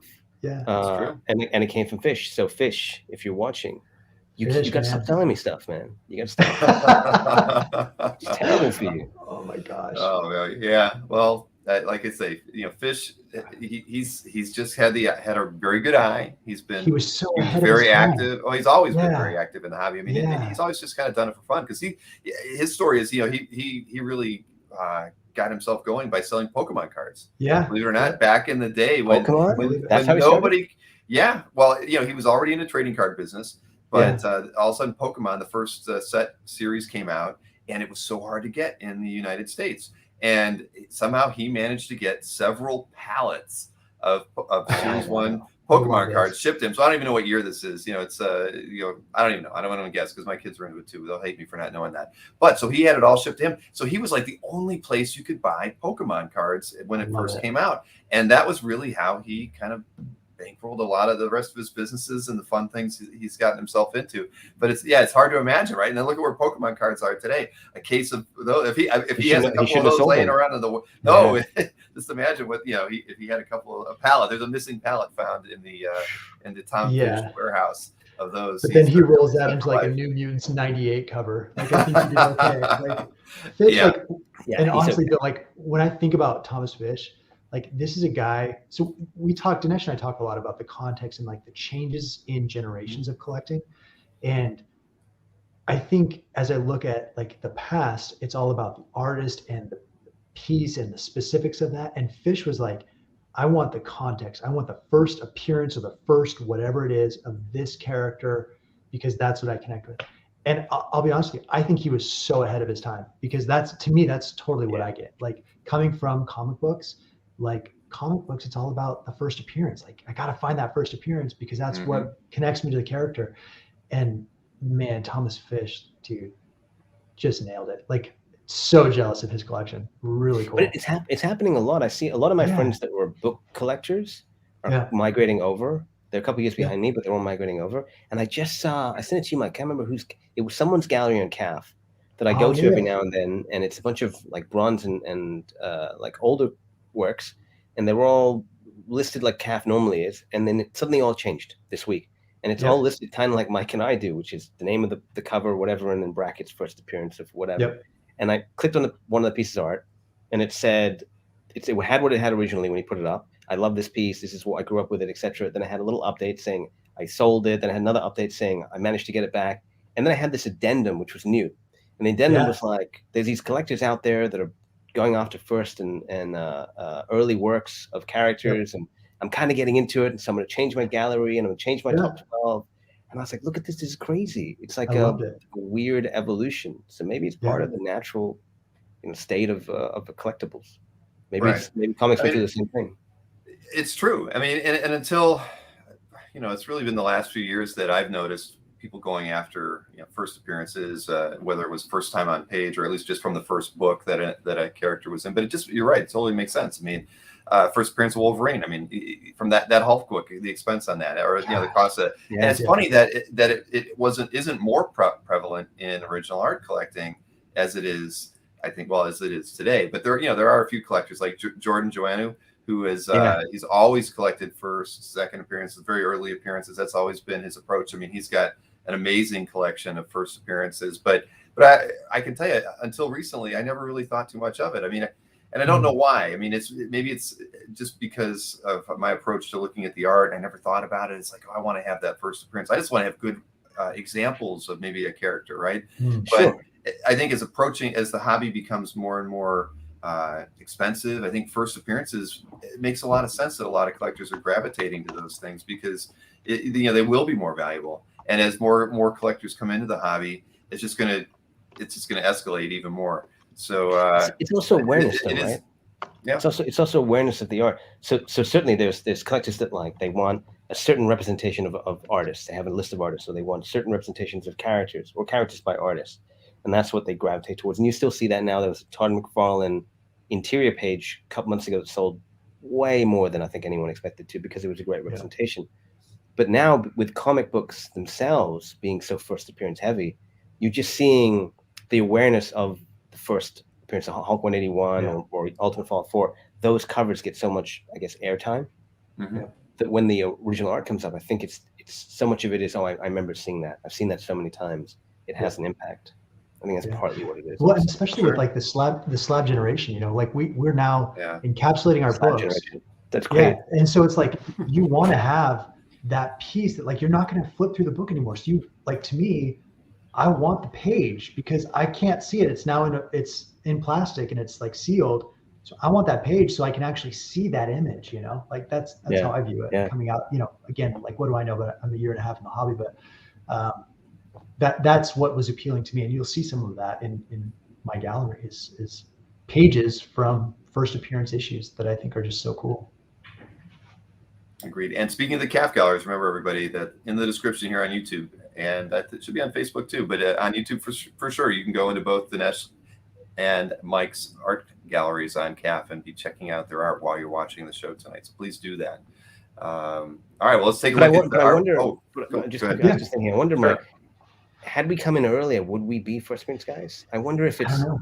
when we came in, there was an opportunity, right? Because obviously at that point, marquee artists matured, marquee representations of marquee characters matured, and probably we looked at subconsciously. I'm just thinking we might have looked at the hobby and said, you know what, don't want to spend the money for that. It's already expensive. Don't want to spend the money for that. It's already expensive. But I could get this first appearance piece for much cheaper than those, and maybe that's where we went. Maybe there's an evolution coming again after that. Once right. Well, went up. Like I really want to say, I've you know, while I knew people were collecting it, it just never seemed, I don't know, it just never seemed to be a thing as much as it is now in the last year. And in part, I think, you know, Dinesh, because I think everybody looks at your collection and sees it as a lot of first appearances. So maybe that's, and as Mike was saying, anything in Dinesh's collection is a piece of distinction, right? And so people see that, and then they're like, oh yeah, it does make sense. Because like I said, I really, in all the years, you know, I've collecting for about 22 years, and it never occurred to me to collect first appearances. I just was always just buying stuff I liked or good representative pieces from a particular artist. I never thought about it like that. And but it's probably part of the evolution of the hobby. You know, now that I think about it, it's probably not. Like, it's probably not a thing. Just anyone who has a first appearance, just send it my way. Right. Not worth your time. It's just not. Just I'll take it. Well, you know, but you think about it, at the end of the day, I think it's all, you could be looking at new comics coming out and new characters that are being created. And I know we're going to be looking at some artwork from that, where people might be taking gambles. They're going to be like, hey, there's this new character coming out. I'm gonna want to either buy the complete book or you know, it's just an interesting dynamic in the hobby today that I definitely know wasn't there 4 or 5 years ago. That even the artists are probably aware of it, and they're not going to want to let go of the original art, at least not for a premium, or they're going to want to hold on to it for 10 years to see if that character becomes part of the Marvel universe and as a movie. You know, it makes a lot of sense that you know, the people are going to hold on to these things a little bit longer, and the value is going to go up on them. You're right, and the MCU is a huge part of that, right? First appearance is a big deal because at any point a character can, whereas it couldn't before, at any point a character can go overnight from being something that people don't really care about to something everybody on the planet loves. It might happen in the Eternals in a couple of weeks. Everyone might fall in love with the Eternals. Yelena Belova a few months ago, right, with Black Widow. Yeah, exactly. Very, very true. Who I don't care about because I haven't seen the movie yet. But to prove the point. But I'm sure when I do see the movie in a couple of weeks or whenever I find the time, I'll be like, oh my God, she's awesome. You're gonna love it, and you have my page sitting at your house, so I can't wait to get it from you. Yes. Don't get any ideas. I won't see the movie until you come pick it up. That's a good deal, dude. What do we got next, Bill? Let's look at some more art. Holy smokes! Seriously, another Thomas Fish special? It's almost like we planned this. Man, we should have had Tom on. So here's what's really cool. I brought Dinesh into the Miles deal, and Dinesh, not long after, I mean, within 2 months, said, hey, I was talking to Fish a little bit more, and he has a lot of these pages from Marvel Spotlight 5. I'm interested in grabbing some. Are you interested in any?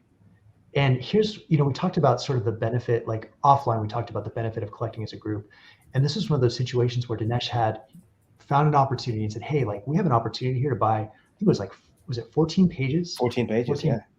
So crazy. Fish is willing to sell, and the price is reasonable. And I'm like, man, I don't care what it takes. I'm going to sell as many comic books as I can, and I'm going to put me down for 6. So I think I took 6.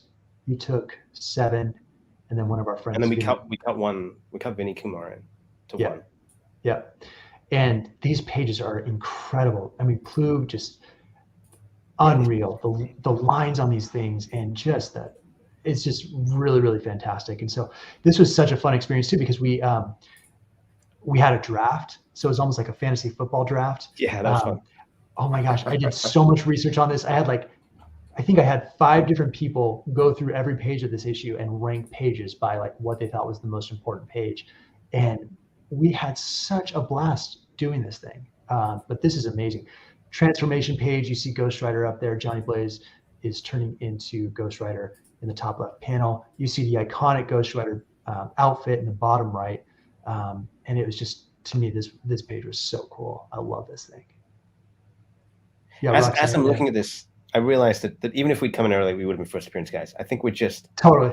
I think maybe it's because we came in from the 90s, but I'm just looking at this thinking, God, 14 pages from Marvel Spot 5, first appearance of Ghost Rider. He's a major character. The story's amazing. Plug's art's incredible and unique. Like I'm getting excited just looking at this page. It's awesome. It is awesome. Yeah, I know. At one point I thought, oh, this will be really fun. Maybe I can put the whole. Maybe like if we really like kind of like Captain Planet, like by our powers combined, maybe we can put this book together. And then I realized who had the other pages, and it was like, yeah, that's not going to happen. That's not going to happen. Some of these guys are not going to piece these out. They just don't care enough. These pages are too awesome. That's a great one. Yeah, I should have thought about talking to Tom. I think Tom's turned me down for doing like just a regular collector interview, so he probably wouldn't have done it. But it would have been a lot of fun to have him on here just to see. He might have shed a little tear here or there, or smirked the whole way through it. But it would have been fun to see his expression. Oh yeah, he was twisting my arm. He's like, I got these 14 pages from Marvel Spotlight 5. You should buy them. Here's the price.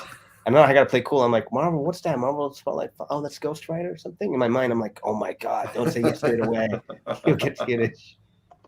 Right. Oh man. All right. Well, let's roll right into the next artwork here. This is a very important piece of history as well. Dude. This is one of those where I'm so happy to hear you say important, because this and one other piece in here, the first appearances, yes, absolutely.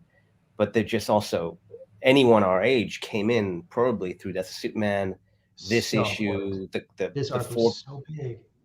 The art was so big. The 4 issues that came before this that had Doomsday just clanging against his ship. I just so remember this. All my buddies. Here's the thing. I had of all my buddies in high school that collected comics, I had the worst collection. I had absolutely the worst collection. I think partly I'm still excising those demons. And so I never had this book growing up, but some of my buddies did. And now I have the art, so they can kiss my ass. I love it. But there's something fascinating. I should have sent you a back cover scan. There's something really fascinating about this. When I got this on the back, it's got a drawing of Superman, and he's holding this art, and he's looking at the reader, and he says, I wonder. They said, take care of this one. This one might be important one day. And so obviously they had this sense of what they were doing, even this early, that they weren't just going to kill Superman. It was going to be a small thing. They were really going to commit to it and do this massive storyline. It was going to have an impact. Wow. It's so crazy because you look at, like, you see this like in production format, and then like you look at the detail that went into this thing. I mean, it's just so incredible. It's the awesome. line work is beautiful. But yeah, the inner kid in me, man, just loves this. I remember posting it, and this is why I love CAF also, Bill. I posted some CAF, and I'm like, oh my God. I was telling Mike when I got it, and I was like, oh my God, I overspent. I'm such an idiot. What am I doing? I'm wasting my children's future. And I posted on CAF, and there's all these other people just like me being like, amazing. I just posted Darkhawk. It was the same thing. I was telling Mike just a week ago, I'm like, what did I do? Why did I spend all that money? No one likes Darkhawk. Only me and you. I'm such an idiot. And then of course everyone's like, Darkhawk's amazing. So it's nice to see when you chase your nostalgia. Oh, without question. And you're right. Screw all those guys who had the comic before you, because now you've got the one and only piece of original art for that cover. So forget that. But I was chasing that hard, man. I bought so many copies of that book, and then the second print, the third print, the fourth with the different logos and the DC universe, and then now with the art, I'm like, okay, maybe I can stop. Maybe I can rest. Well, it's one of those events in comics that kind of lived up to the hype as well. I mean, not all of them do, but that one did. But yeah, curious, do you have in your CAF gallery on that piece of art, do you have the back scanned as an additional, like an aux image for that? I think in CAF. If not, I'll put it up tonight. Okay. I mean, I don't want to browse your gallery at the moment, but if it's not there, I'd love to see that image. I'll pull it up for you. Let's see. Oh, do you want to see it right now? Yeah, we can pull it up right now. No, I'm pulling it up right now. I'll see if you have that picture loaded. You don't right now. So add that image in there. That's cool. On your to-do list after we're done with the show tonight. It's fun. Yeah. I do. I want to see that. I think that'd be really neat. It's fun. It's really fun to see. All right. Well, here we have, this is another important piece. And I think this is the color piece we were talking about earlier. Yes. This is the, they really do make a great set together, because it's just at the time, man, Nightfall, Doomsday, this, again, it's just chasing my childhood. And I remember reading this book at the time and it just blowing me away. For me, this is gonna sound crazy. For me, I think he's the best Batman villain. And I felt that way before about the art. Why about the art? From a storytelling standpoint, he's perfect. So many of the comics' great villains are just reflections of the hero, right? Turned slightly sideways. And Batman didn't really have that until we met someone that was of the same determination, born of the same, darkness that fuels Batman, but channels it in a different way. And so I love Bane. I love how intelligent he is. I love how he's like a peak specimen of humanity, of a human. And then he meets Batman and first defeats him, but then ultimately squashes him. I just love that whole arc. And this, again, was one of the books I did not have, and a couple of my friends had it, and they lorded it over me, and now they can kiss my ass. Oh, man. No, they don't care. They're so over comic books at that point. I don't think they know I own it. It's the sad truth of it. I'm still chasing this thing. See, but it scarred you early on. It scarred you did. To the point where you still feel like, you're giving them the finger all these years later, showing off the fact that you got it. But it's true. I mean, that's an amazing image. The colors are so beautiful, vibrant, and it's a piece of history. So no, I'm jealous. You're giving the finger to me too, to let the showing off that you've got that piece. Oh, that's funny. But it was because it's on really, really thick canvas, and the colors really, really pop. I mean, even the ones you're seeing here, they seem like they've been photoshopped brighter. This is duller than when you see it in person. It's very, very bright. Yeah, it is. I posted that in the chat too, because it's like when I saw this, it was like blindingly vibrant. It's incredible. Yeah, it's really cool. You can't scan it and do it justice. It's really, again, really should be in a museum. Yeah, and I love all the painter marks. I love all that stuff. I think we all do, but when you see a piece of art and it's got all the kind of stuff on the sides here with the painter marks, it's part of production. It's part of the process. It's so cool. Yeah, and there was a lot of buzz around that purchase as well. Obviously, a lot of people were excited. They thought made me feel better about the money I spent. Yeah, no, well, it is funny because a few times I think people go, what are these people doing in the hobby? They're spending all this money, but I mean, you look at it now, and it's the money you spent a year ago is. I mean, you can look at that Punisher cover by Jim Lee, right? It sells for $77,000 in June on Comic Link, and then 2 months later it sells for $175,000. I mean, it just shows you where people are seeing more value in things, and what even seemed crazy in June almost doesn't seem crazy in August, right? And so yeah, no, I mean, it's been exciting watching your collection grow and both your collections grow really over the last year, and it's been a lot of I've had a lot of people commenting and emailed me earlier saying that this was one of the conversations most people were looking forward to, because they want to know about the mystique around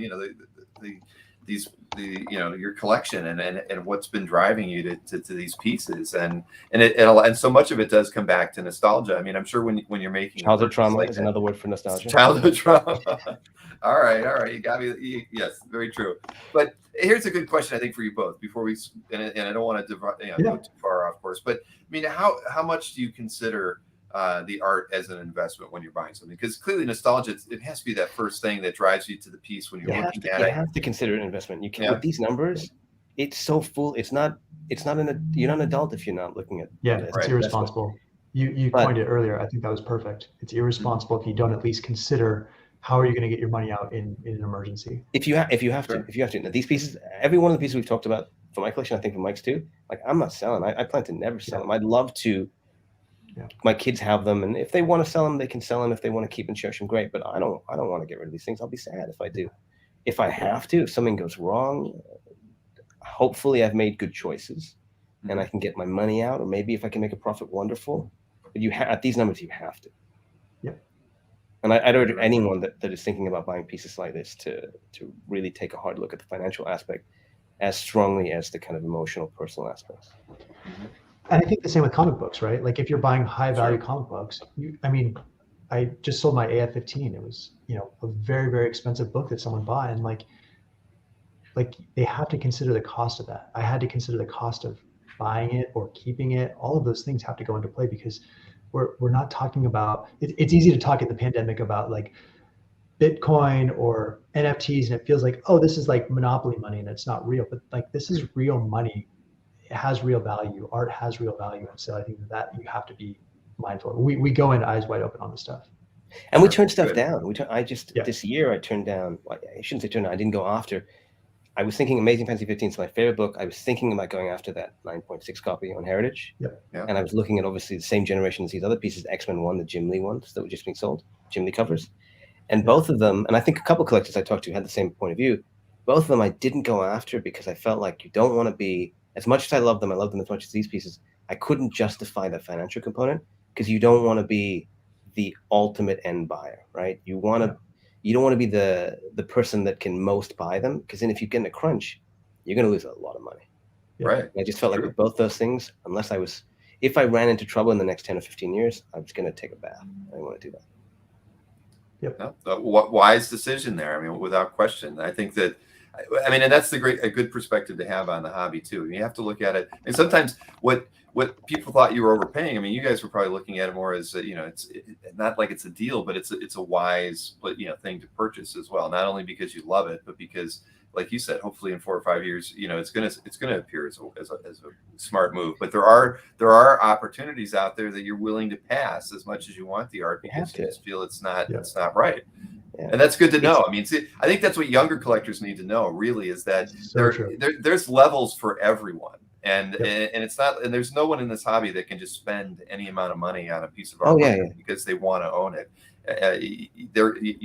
Everyone has their limits, and it's okay to have limits. I mean, I've got a very low limit, but that's where it's always about where you are in life, and where you are financially, and I think that people should. I think, like we were talking earlier, there's those barriers to getting into the hobby for young collectors, and they see these stories about large dollar amounts, and that keeps them from there. But the good thing, the thing that everybody should know is that it's okay to have limits and to play things smart, and not always, you don't just always go out there and spend the max amount of money to get something just because you feel like you got to have it. Because sometimes in this hobby, I feel people do buy artwork early on because they want to be the first one to own it, whether it's coming from a rep or whatnot. There is that kind of thing going on that's always been out there, I think, is to be the first one to own it, to get the first person to get it in their CAF gallery.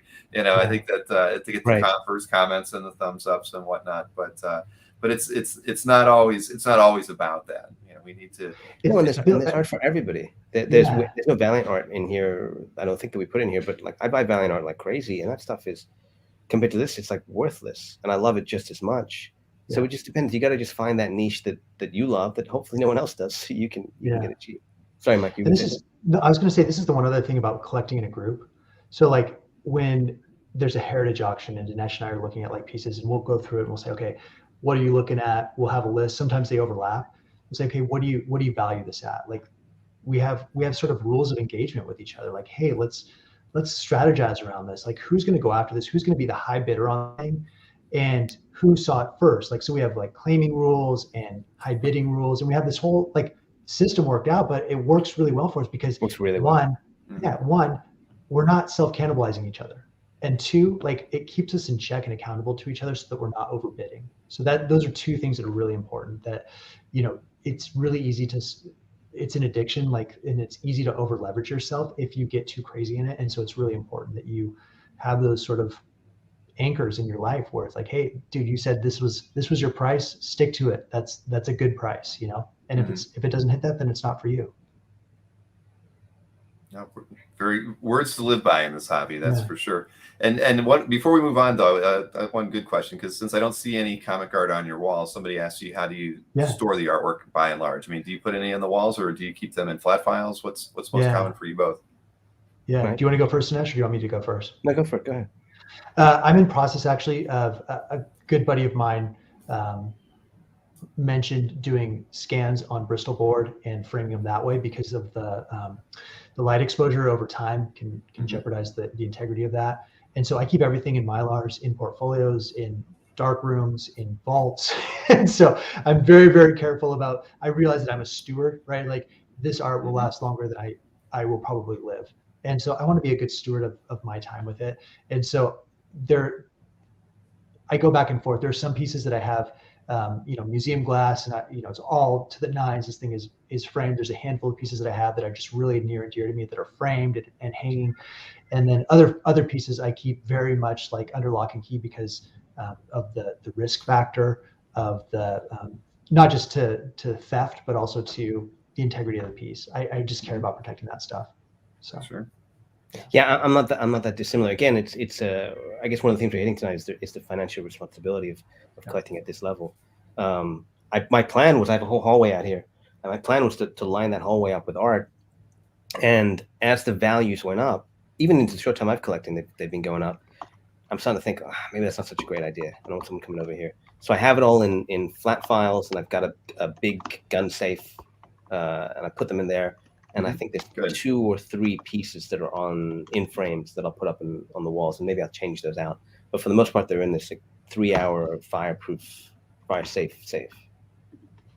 I think that you got to do it. I mean, I wouldn't. I was hoping that was going to be both your answers. Yep. For that stuff, and it's true. The responsible answer. You can take it out. I look at it all the time, but yeah, it goes right back in. And it is common for collectors to actually print the art out, 1-to-1 full size, and have that be the thing they display on their walls, because you can get a print that looks pretty close to the original art if you want to be able to enjoy it every day.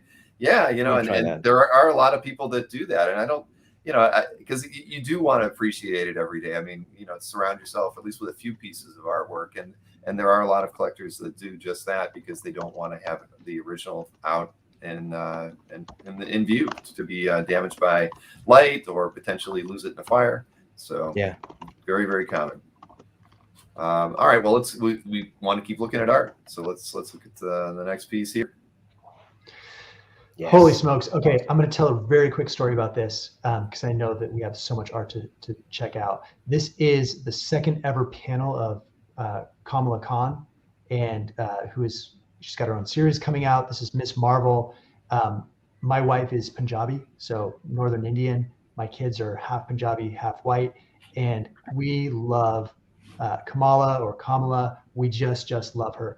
This piece in particular, I was after. This is like an iconic comic issue. Captain Marvel 17, the second print especially, is so sought after. And this piece is rad because it's the very last page in the issue, so you don't really know anything about her. She appeared once in a cameo in Captain Marvel 14, but this was like, who is this new hero coming on board? So I reached out to Felipe Andrade, who is the artist of this issue. He said to check in with Felix. Felix says, I think that's gone. Like, I haven't seen any of those pages for a while. I go back and forth for like months. I'm emailing Felix and I'm emailing Felipe, and they're like, the other guy has it. Like, I think those are gone. Finally, Felix finds it, and he's like, I've got the whole thing minus 2 pages, but I don't do any pre-sales. So you're going to have to wait for the next art drop. I'm like, I am not going to compete in a Felix art drop because I know how that goes. It's a bloodbath, and I will lose hands down. I cannot afford the second ever panel of Kamala to go to a Felix drop. So Felix said, the only time I ever do pre-sales is by selling the whole issue. So I bought literally the entire issue minus 2 pages. So if anyone has Captain Marvel 17 pages out there, please hit me. Yeah. Gosh, this is so cool. Like, it's the first time you see Kamala, and she's like got her powers in here. And it's funny because there's a lot of people in the chat, and you guys may not know who this character is. You may not care who this character is. You may think she's a knockoff or derivative. I get all that. I'm telling you, for 2 little girls who are half Punjabi and get the cultural references of Miss Marvel, like, this character is groundbreaking. This is so important. And I won't say as important as Miles, but very, very close second. This is a very, very important character that all of us are about to fall in love with over the next 10 years. And this I think in time, when they first launched, she was definitely as important as Miles, and he's taken a little bit of a jump, but I think she'll catch up to the show. She's awesome. I mean, she's a character from the event. beginning I loved. Yeah, I love her. And all of the cultural references that she's Pakistani. It just, all of those references are so cool. Paki culture is very similar to Punjabi culture, and so to me, had to have this page, and it's beautiful. All of the artwork Felipe did in this issue are incredible. I mean, just stunning page after He's stunning. He's a great artist. Yeah, I was gonna I feel slightly bad. Sorry, Dinesh and Vinny and Raj, all of you guys. I was going to break up this issue, and then I just fell in love with the art. I was like, yeah, everyone can have a page. This is cool. But then it was like, I just love this art so much, so I ended up keeping it all. That's funny. Sorry. No, not at all. But I know that's true. Felix is very, very strict on doing any kind of advanced sales, and I've always kind of felt that was part of the reason why the complete issue sales kind of came into play and became very popular with him, and now even some other reps, because there might be a few pages in a book that you really feel you have to have, and if that's what you got to do, that's what you got to do. And I know that Felix sells those with no terms. Like, he doesn't expect you to keep it together if you don't want to. I think a lot of collectors do, but it's your choice once you have the art. Yeah. Well, and I didn't want to compete. I mean, there's guys in our group like Franchise, like Francis Chervenak. Like, there's no way I'm going to compete with Francis on a drop, or Justin. Like, those guys are so good about Chris Bailey, man. Yeah. Right. Like, those guys on the Felix drops, like, I'm going to lose every time. So this was, I don't even know. I mean, maybe Felix knew. Most people didn't even realize what this page was. Like, I showed it to people like, oh, who is that? Like, I don't really care. It's like, it's such an obscure, but it's like her second panel ever. And now it's become a big thing. But if you read it, I think a lot of people haven't read the modern books. This is one of the ones, because it had such an impact when it came out for everyone in publishing. I remember reading it and thinking like, oh my God, it's a little derivative of Fantastic Four, it's a little derivative of Spider-Man, it's a little derivative of early Marvel, but in the best way and through a completely new lens. This is one of the best stories they published, was this run. And that page is hugely important to the story. Amazing. Yep. Awesome. And I think actually, Bill, is our next page, I think is tied into this one, right? It is. I will show that right now. So again, love Kamala. I love this page so much. You can see it's literally ripped out of a notebook. This is from All New Marvel Now .1. This is Kamala's first ever full appearance in costume. And I had to hunt this page like a freaking bloodhound. These were kept by the original artist, Adrian Alfona, who is like easily top 3 for me. I love Adrian's work. He's just so witty. And you can see, like, if you look really closely, all of like the book titles in there, GMOs, like all these random things he has, box of rats, like the book titles in his like background are so funny. And Adrian is a little bit reclusive. He's incredible though. I love his art so much. I've bought so many pieces from Adrian, but I had to figure out how to do that. He's not, to my knowledge, not repped extensively. And so I was cold calling people in Canada trying to find him. I finally tracked him down, and I couldn't believe it. It's pretty spectacular. And this, to me, this is her first sort of reveal. Other than the Captain Marvel 17 second print cover, this is really her first big reveal as a superhero. And I just love it. I can't wait for the new series coming out next year. Oh, that's beautiful. Absolutely. Yeah. Crazy that it's on a notebook. That is, I've never. I know. All of his pages are just ripped out of his notebook. It's crazy. Ever heard of anyone doing this? This is just nuts to me. Yeah. It's pretty fun. I can say that's the first time I've ever seen that as well. But I left it. Some people were like, "You should just cut it." He was on vacation, and that's what he had to work on. Maybe, yeah, maybe he was traveling. That's a good point. I don't think so. I have pictures of the actual notebook and this piece in the notebook. Like, it's crazy.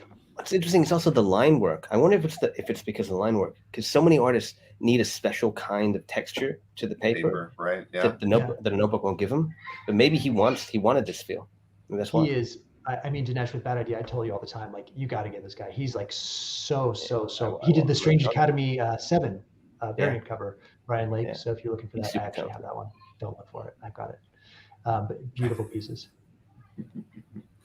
Well, see, you're so pleasant when you let him know that don't even bother looking for that. Don't bother. I have it. It's ripped out of a notebook. It's in my it's in my ball. Oh, all right. Let's look at let's see here. And the next piece is a very classic piece here from Daredevil. Yes, the most expensive page that I paid for. So good though. I blame Nick Barucci. I didn't even know this was going up, and he told me about it, and he told me the significance of it, and then I don't know, man. I mean, it's just again, you get the bug. I'm very fortunate in what happened to me at Valiant. I'm able to afford these things, and this just feels like I feel like I'm leaning into, if there isn't a museum for comic book art, then I'm just going to try and be a custodian for these things. And this thing really deserves to be in a museum. First interior appearance of Daredevil. The cover doesn't exist. The cover corner box is this image of Daredevil. So that's amazing. This is the only piece of the cover that still exists. Page 1 of that book is a splash that is a stat of the cover. Again, doesn't exist. And so this is the first page of Daredevil, first story page and the first page of Daredevil that exists. It's incredibly significant. The art's stunning. Bill Everett is freaking genius. To have one of his pieces in my collection, it's great. I love that first panel with Focus Jim. It's speechless, like why is this not in why is this not somewhere important? But yeah, very happy to have it in my collection, and very happy that none of the bigger fish came to pry it away from me.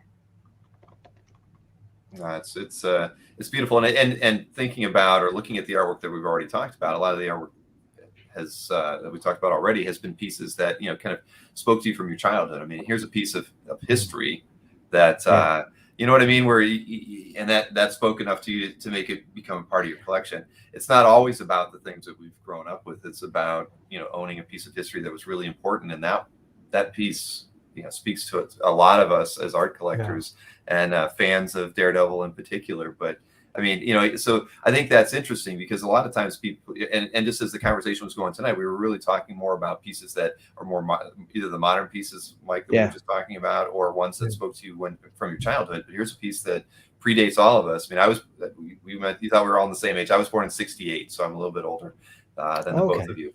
You look great. Well done. What's your secret? I don't know. I don't get out in the sunlight. They're just like comic art. If you stay in front of a computer for 20 years, exactly, this is what you look like. So I don't work outdoors. You just sit in front of a computer and you look like me when you're 53. But I think that and I'll be honest, as a collector, there's a lot of pieces that I've been picking up of late that I didn't read when I was younger, but they were but they were important to me for different reasons. And I think that so that was really neat to see that piece when I was going through the list, because initially I'm thinking, okay, it's all these pieces that probably spoke to you as a comic book collector, and then here's this piece that's really more about comic history, Everett. I mean, all that. It just makes sense that it was so interesting to see that piece. And I mean, what was the real? I mean, for me, I'm just curious what your thought process was when you saw that. I mean, did you feel you had to have it right away, or did you start thinking, I want to be the caretaker, the steward of this piece going forward? It wasn't right away, and I think part of it, we've touched on some of this. Part of it is that a lot of those pieces, the Silver Age pieces, the key pieces from earlier, just Mike and I missed it. We came into the hobby too late. They're in collections. They're not going anywhere. No one's going to part with them. So it had to be something in an auction like this, because we weren't going to have a chance at it. And when I first saw it, I thought to myself, well, it's going to go, I'm not going to be able to get it. And then I started thinking, why am I not going to be able to get it? I'm lucky enough to have the means. I spend this kind of money on other things. What's it going to go for? I can be a custodian for this. It took me a little time to gear up to it, because I haven't had the opportunity to think about pieces like this. If it was a piece that was nostalgic, I can make the decision very quickly. It had to make the decision many times. This was me starting to take a first step into, okay, well, maybe other important pieces can be part of my collection too. You're seeing a difference between Mike and I. So Mike is very good at, and I'm trying to learn it, getting in touch with the artist, tracking down pieces, especially for modern pieces, the artist still has it, building a fair relationship with that artist and building a long-term relationship with the artist. Mm-hmm. I haven't been as good as that. I'm trying to now, just did it with Mike Manley. But for me, it's mostly auctions or mental warfare with Tom Fish. One of those two things. So true. But I do love the auctions. Also, I have a problem in that anyone I approach about a page, they see my gallery and they go, okay, well, times 2 now. Yep. Right. And so auctions are a way to even the playing field a little bit. That is true. That is true. I mean, I can only imagine how difficult it must be when, going out and making an inquiry to another CAF member, hey, this is, I'm interested in this. And I'm sure, given your status, your celebrity status in the hobby now as one of the top collectors. You're a minor comic celebrity. Hey, no, you're a major comic. We don't need. You just need to. You're known by your first name, Dinesh. I mean, we don't even need a last name anymore. That says a lot. That's it right there. And but yeah, it's got to be difficult. It really. No, it's not. It's not. I don't mean to make it about. No one should pity me. It's actually wonderful. I would do the same thing if a collector came by that had a big collection. I would look at that gallery and be like, okay, they can pay this much. And for every 20 people that approach me and say ridiculous numbers, I get something that is fair that hasn't seen the market yet, and I get to snap it up before anyone else does. I'm very happy to say no when I think things are overpriced, and people are always very respectful. I feel like people take their shot. They go, hey, I have this thing, you're a first appearance collector, $1 million. And I go, nah, not for me. And they go, okay, that makes sense. But once in a while, someone will come in and say, hey, how about this thing fair market? I'm like, yeah, I'd love that. Great, let's do it. So it's nice. It's actually a benefit. Yeah. Sure. No, I mean, well, I would agree. Once you become known for something, I think that, yeah, people are going to seek you out. And if it's the right piece and they're not trying to hose you, then it's good that you're known as a first appearance collector, right? And I get to see all this stuff. I mean, I get a daily, and probably more than one time, 2 or 3 times a day, I get emails from people randomly out of the blue, and they send me scans, and I get to see all these cool scans. I show them to Mike. Sometimes he's like, oh yeah, I'll do that if you don't want it. We just did that recently. Yeah. He bought it from someone that approached me with it. Yeah. So it works out. Can't wait to see it in person. All right. Well, here's another piece very near and dear to my heart here. So let's get this on the screen. Oh man, yeah. This was a big expenditure. I was on vacation, and this auction was going on, and several of us in our group were sort of looking at this thing. I had a little bit higher max, and so I ended up winning this one. And gosh, it's so cool. I knew that I couldn't get a 181 page for Wolverine. And I know that this doesn't have a big Wolverine in there, but he's there. And I love in this page, not only do you have Krakoa, which has taken a huge turn and, created an importance in sort of X-Men literature recently, but then you have both teams, right? You have the new team. I don't know if people catch this in the middle panel. You have the new team with Storm, and you have Wolverine, and you have Colossus in there, and then you have the old team in the bottom left panel, which is so cool. I just love that. And so this piece is awesome. The detail work on this is pretty spectacular. Yeah, the rendering is out of this world. Yeah. I have the title on there, the chapter title. It's so cool. It is really cool. This is a fun one. I wanted this piece so badly. Didn't think I would ever get a giant size page, and this was it. Took my shot. No, this is a beauty. I mean, I love everything about it. I mean, the artwork is fantastic. I love, like the lettering as well. I mean, and like you said, it's a chapter page is just, I mean, from a piece of, I don't know, comic history, and X-Men was my thing all throughout my youth. And this particular book kind of changed everything for me. I was one of the people who wasn't bored with the reprints, and then this came along, and it just reinvigorated me as a comic book collector and everything. So it's wonderful to see that in your collection, and I'm very Krakoa, very envious. The living island, and now they're living on Krakoa, like in modern X-Men books. Like Krakoa is so important right now, and this was it. This was the moment. Pretty cool. Yes, congratulations. There's a lot of envious X-Men art collectors out there who are equally envious to see that in your collection. I know a lot of my collection is very much modern based, but I still have some throwbacks, and so hopefully thanks for the people who stuck around who was like, okay, here's the payoff for you. All right, let's pull up some more art here, because I know we're getting a little late here, but we have a lot of fantastic pieces to look at, so I want to try to get through all of them if we can. Okay, cool. Kang. Love this. Is shout out to David Miller. This is from Bashara. This was at the LA Art Con, my first time ever going to that. It's a great show, tiny little show, like a real throwback, bunch of cool art collectors, bunch of cool art dealers. And I was going through Bashara's folders and spotting things that I liked. And David Miller, another collector who's part of our group, pointed this out and said, hey, did you know this is the first appearance of Kang? And I just missed it, but I love this issue, Avengers 8. Yeah. I know it really well. And I don't know, for whatever reason, it didn't clock to me. And then I looked back and I was like, oh, right, of course. This is when he's in the ship and Avengers come attack him and he's showing off all his weapons. And yeah, it's got Kang on there. Kang's an awesome character. Just crassly, I know he's going to be a big part of the MCU. So not so much financially, but just for jealousy's sake, let me pick up the page and then put it on CAF, and everyone can be like, oh man, it's Kang, it's awesome. And it's Kirby, it's signed by Kirby. It's classic Marvel. Classic. You know what I love about this though, Dinesh, is like this show like really solidified our group in my opinion. Like I love this page, Yeah. but I love like this day, like when I think The art back show, on this yeah. day. So Bill, like we have a group of about 14 collectors or so that we're on Telegram, and we communicate like crazy amount throughout the day.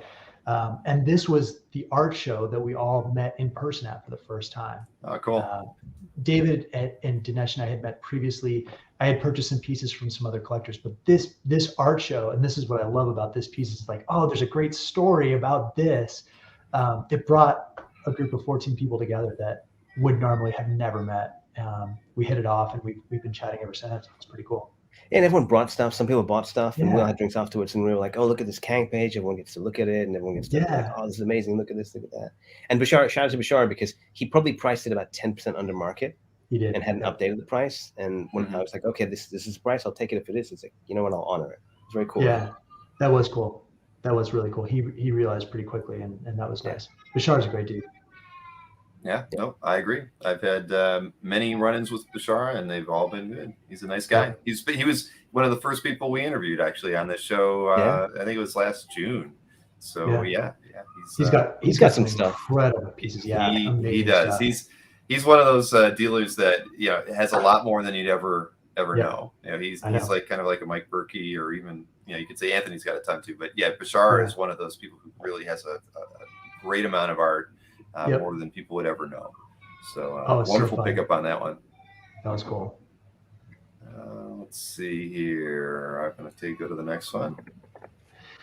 Okay, this may be very obscure for a lot of people in the chat. This is Amazing Fantasy 15, not the Peter Parker first appearance. This is actually the Amadeus Cho first appearance, who becomes Brawn, or the totally awesome Incredible Hulk. And I love this cover because it's a total throwback. It's an homage to the original first appearance of a major character. He's in Champions. And I love this because it was sold to me by my buddy, Chris Bailey. Bailey is like, he's become such a great friend. In fact, I mentioned I celebrated my 41st birthday with these guys up in Portland. I visited Bailey and Justin up there. And Bailey, like when I think about modern art, I knew when I came into the hobby, going after modern first appearances, it was going to be really difficult. And it felt like every time I couldn't find a piece, Bailey was the guy who had it. And this was sort of our first interaction. He was gracious enough to sell this piece to me at a nice premium. But man, he's got such a good collection. So if you don't know Bailey, definitely check out his gallery. He's got every first appearance that I want, he basically has right now in his gallery. So shout out to you. Great collection. Yeah, hope you're doing well, man. Wow. There he is. Look at that. Guys, his stuff is so good. He's got such good pieces. I'm so jealous. And by the way, he's an incredible host. If you're ever in the Portland area, I've had the best food of my life. I've been dreaming about it every day since. This is like 2 weeks now, or a week ago. Amazing. But this cover's sick, man. You can't go wrong. AF15 homage. You can't go wrong. And you got Ominous Cho and that billboard in the back with the peace sign. I love it. It's great. That's beautiful. Hey, but we were talking about your collector group earlier. I saw some people they were begging to be in the group. So you'll just you might want to start taking names down and then see if you want to let anybody in. More the merrier. Love it. Love it. We have a great inclusive group. Seriously. No, well, and that's the thing. The last year and a half. And Mancuda. It's a great inclusive group. And Mancuda. Pink scarf and all. You can come join us, Mancuda. It's great. Oh boy, he does stand out in a crowd with that pink scarf. Doesn't he? We had so much fun with him. That day was so fun. Oh man, now everything's taken a different turn. As soon as Mancuda's mentioned in a conversation, goes different direction. It's a little different, but here's there's another wonderful piece that I really love. Oh man. And who doesn't? But this is a beauty. Yeah, this was when I started getting the comic bug, the art bug. I made a little list of I'd like to get pieces from these storylines, Age of Apocalypse, Weapon X, all these different pieces. And this was me hounding someone on I don't know if they want to be named, so I won't name them, but hounding someone on CAF, saying, hey, would you ever sell? And they were like, no, this is my Grail piece. Totally understand. If you ever want to sell, let me know. And they came back and said it would have to be a huge number. I said, no, I totally understand. We went back and forth for a long time. And he was very polite, but I don't think he thought I was serious. Then I made him an offer, and he immediately responded and said, I'm so sorry. It's just so hard to find. This is a couple years ago now. Find people that are willing to pay fair prices for art. And so we did a deal. I think he regrets it because who wouldn't, right? But he's always emailing me. He's super nice, always emailing me when I get new pieces saying like, oh, I love that piece, or where'd you get that? Or we try and, I have to help him out sometimes. He's a super nice guy. But in terms of just a pure financial value, this is shocking to me because even in the time I've been in the industry, I looked at it and thought, when I sold Valiant, I looked around and I thought, well, I'd love to buy a bunch of Monets and Basquiat's and Picasso's, and maybe I can buy one, not a Basquiat, couldn't afford that, not a Picasso. Yeah. Maybe I can buy a very lesser Monet, or I can have my entire collection of comic art. Like that's really the equivalency. So I decided, well, I'd rather get a bunch of comic book art than one Monet. And it's fascinating how much the market's changed, because at that point I was doing the math thinking, this is what these pieces will cost. I can buy so many pieces. I'll budget this much money. This thing I bought for, I don't know if it's crass to say numbers, but I just got an offer on this. I've had it 3 years, 4.5 times what I paid for it. It's insane that and I wasn't even sure that was fair. It might have been a little low compared to what the other covers in this run have been selling for. It's crazy what's happened to the marketplace. Isn't there's another piece coming up to auction, right? From this run? Yeah, a better cover, I think. Not everyone agrees. Some people like some better, but I think that's a better cover than this one. So it'll be interesting to see what happens to it. But I think there's a weird escalation happening with the pandemic. Money's a little cheaper. Comics themselves are going up in value. People making money on Bitcoin. People are shifting. This is becoming an asset class in some capacity. So I guess if you're buying stuff that's memorable, it's kind of safe as far as collectibles can be. Is my point here? Because I thought when I was paying the money for this, I thought I'm an idiot. What am I doing? But I just loved it so much, and I love Barry Angel Smith. Anytime I see any of his work, I try and go after it. And I'm very lucky that he did a lot of Valiant work and a lot of Ultraverse work. That's true. It isn't as expensive because not as many people want it. I think I've got like 5 of his Valiant covers. Oh, cool. Very happy to have them. Amazing. He's a genius. I mean, he's one of the all-time. You had the first mention of Weapon X from that whole quantity. Yeah. Oh my gosh, that's such a cool page. I got lucky getting that too. Everyone missed it at the auction. Oh, no one knew what that was. I think that's so important too, because we talked about like the context of things. And I think that like modern collectors are looking at the context of pages, not just the artwork, but the actual context of what's going on. I think the first mention of Weapon X it's a big deal. It's a big moment in comic history. So Dinesh, do you maintain a list of things that you don't have that are first appearances or first mentions that, and I don't want to know what they are. I'm just curious if you maintain a list of things that are on your wish list, or is it just a mental list? Oh, no, it's on the wall right here that we can't see it. That it's like these are the ones I got to remind myself when I see that I'm after that. It's both. I do have a list because it's fun, right? Look, it's the same thing I was saying in South Africa. I'm very lucky to have the jobs that I do, but they're also very stressful, and I deal with a lot of, especially on the holidays, a lot of assholes. And so it's very nice to be able to just be in bed on my laptop and just fantasize. Oh, I'd love a piece. I don't have a Killing Joke piece. They're very expensive. I'd love one. I don't have a Dark Knight page. I do actually have an unpublished page, but I don't have a page from Dark Knight that was published. Just things like that. I didn't for a long time have a Sandman page. I just got one, and I'm very happy to. I'm not secretive. I'm very happy to talk about whatever. I don't mind if people are curious about what's on my list. I'll tell them. And if they get to it first, great. Can I see a scan? That'd be wonderful. Right. But yeah, and stuff comes up, and sometimes it goes for too much, and sometimes I get it's in my wheelhouse, it's in my price list. But that's what's fun about the group as well is I get to live vicariously. People get to live vicariously through me, but I get to live through them at different art levels, different price levels, different interests. There's a whole Trad Moore thing going on in our group right now. Oh, so true. I like Trad a lot, but there's a lot I didn't know about Trad, and I just because of the group read Silver Surfer Black for the first time. And I think it's a stunning work of genius. I mean, I'm friends with Donny Cates. I think it is the best thing he's ever written. It's really stunning work. Now I want a page, and they're unfortunately expensive. So the group does that. Well, that's cool. So you're not envious of the other collectors in the group. You're kind of all pulling for each other, and it makes for a lot of a good I don't know. I mean, there's a lot of camaraderie there, and that's something that's I think really special in the hobby. I mean, to have a group of people that are really kind of pulling for you, willing to step out of your way every once in a while to let you have a piece, and you'll do the same for them. Yeah, I think that's and being able to share wonderful. it when you get it, and people not worry that people are going to be like, oh, it's worth this much money, and that has an impact, or I wish I had that piece. Just everyone's happy for everyone. That's right. Cool. So true. Yep. All right. Let's see. Another up next. Oh, I love this. So this is great. Like such a good segue. We talked about the group stuff. So I won this in the last Comic Link auction. This is Angela won. So here's the cool story. Angela was sort of co-created with Neil Gaiman and Todd McFarlane. Well, I think there was a big lawsuit.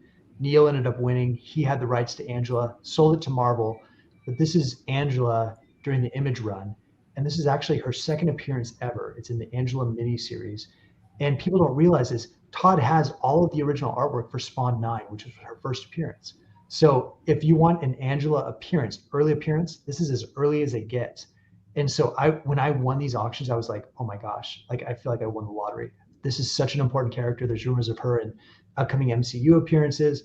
But after I won this, I think there were 2 different pages out of the 3 in the auction I won. I brought it to the group, and Justin and Bailey up in Portland, we ended up contacting Jamie Capullo, who still had a lot of Greg's early work on this issue. And so we ended up buying I think 3 or 4 other pages from this issue. And so it was such a win for us. Again, second appearance of Angela, very early, very important. And I think there's 2 or 3 other pages coming to auction. So if you're thinking about bidding, no, you're going to have to bid against us, because these are great pages. We love them. Get out of the way now. And we've got an army. But this page is great. It's great representation of the character, full body. It's so 90s. Greg Capullo, so early in his career, but his style is crystallized. I mean, it looks like why we love him. It's an awesome page. Yeah, and cool I character. love it. Everything about the 90s that I love. Classic. This is every Psylocke, Angela, every female hero was in this exact pose, right? I think this is the same thing Jim Lee did Psylocke in one of the early X-Men issues.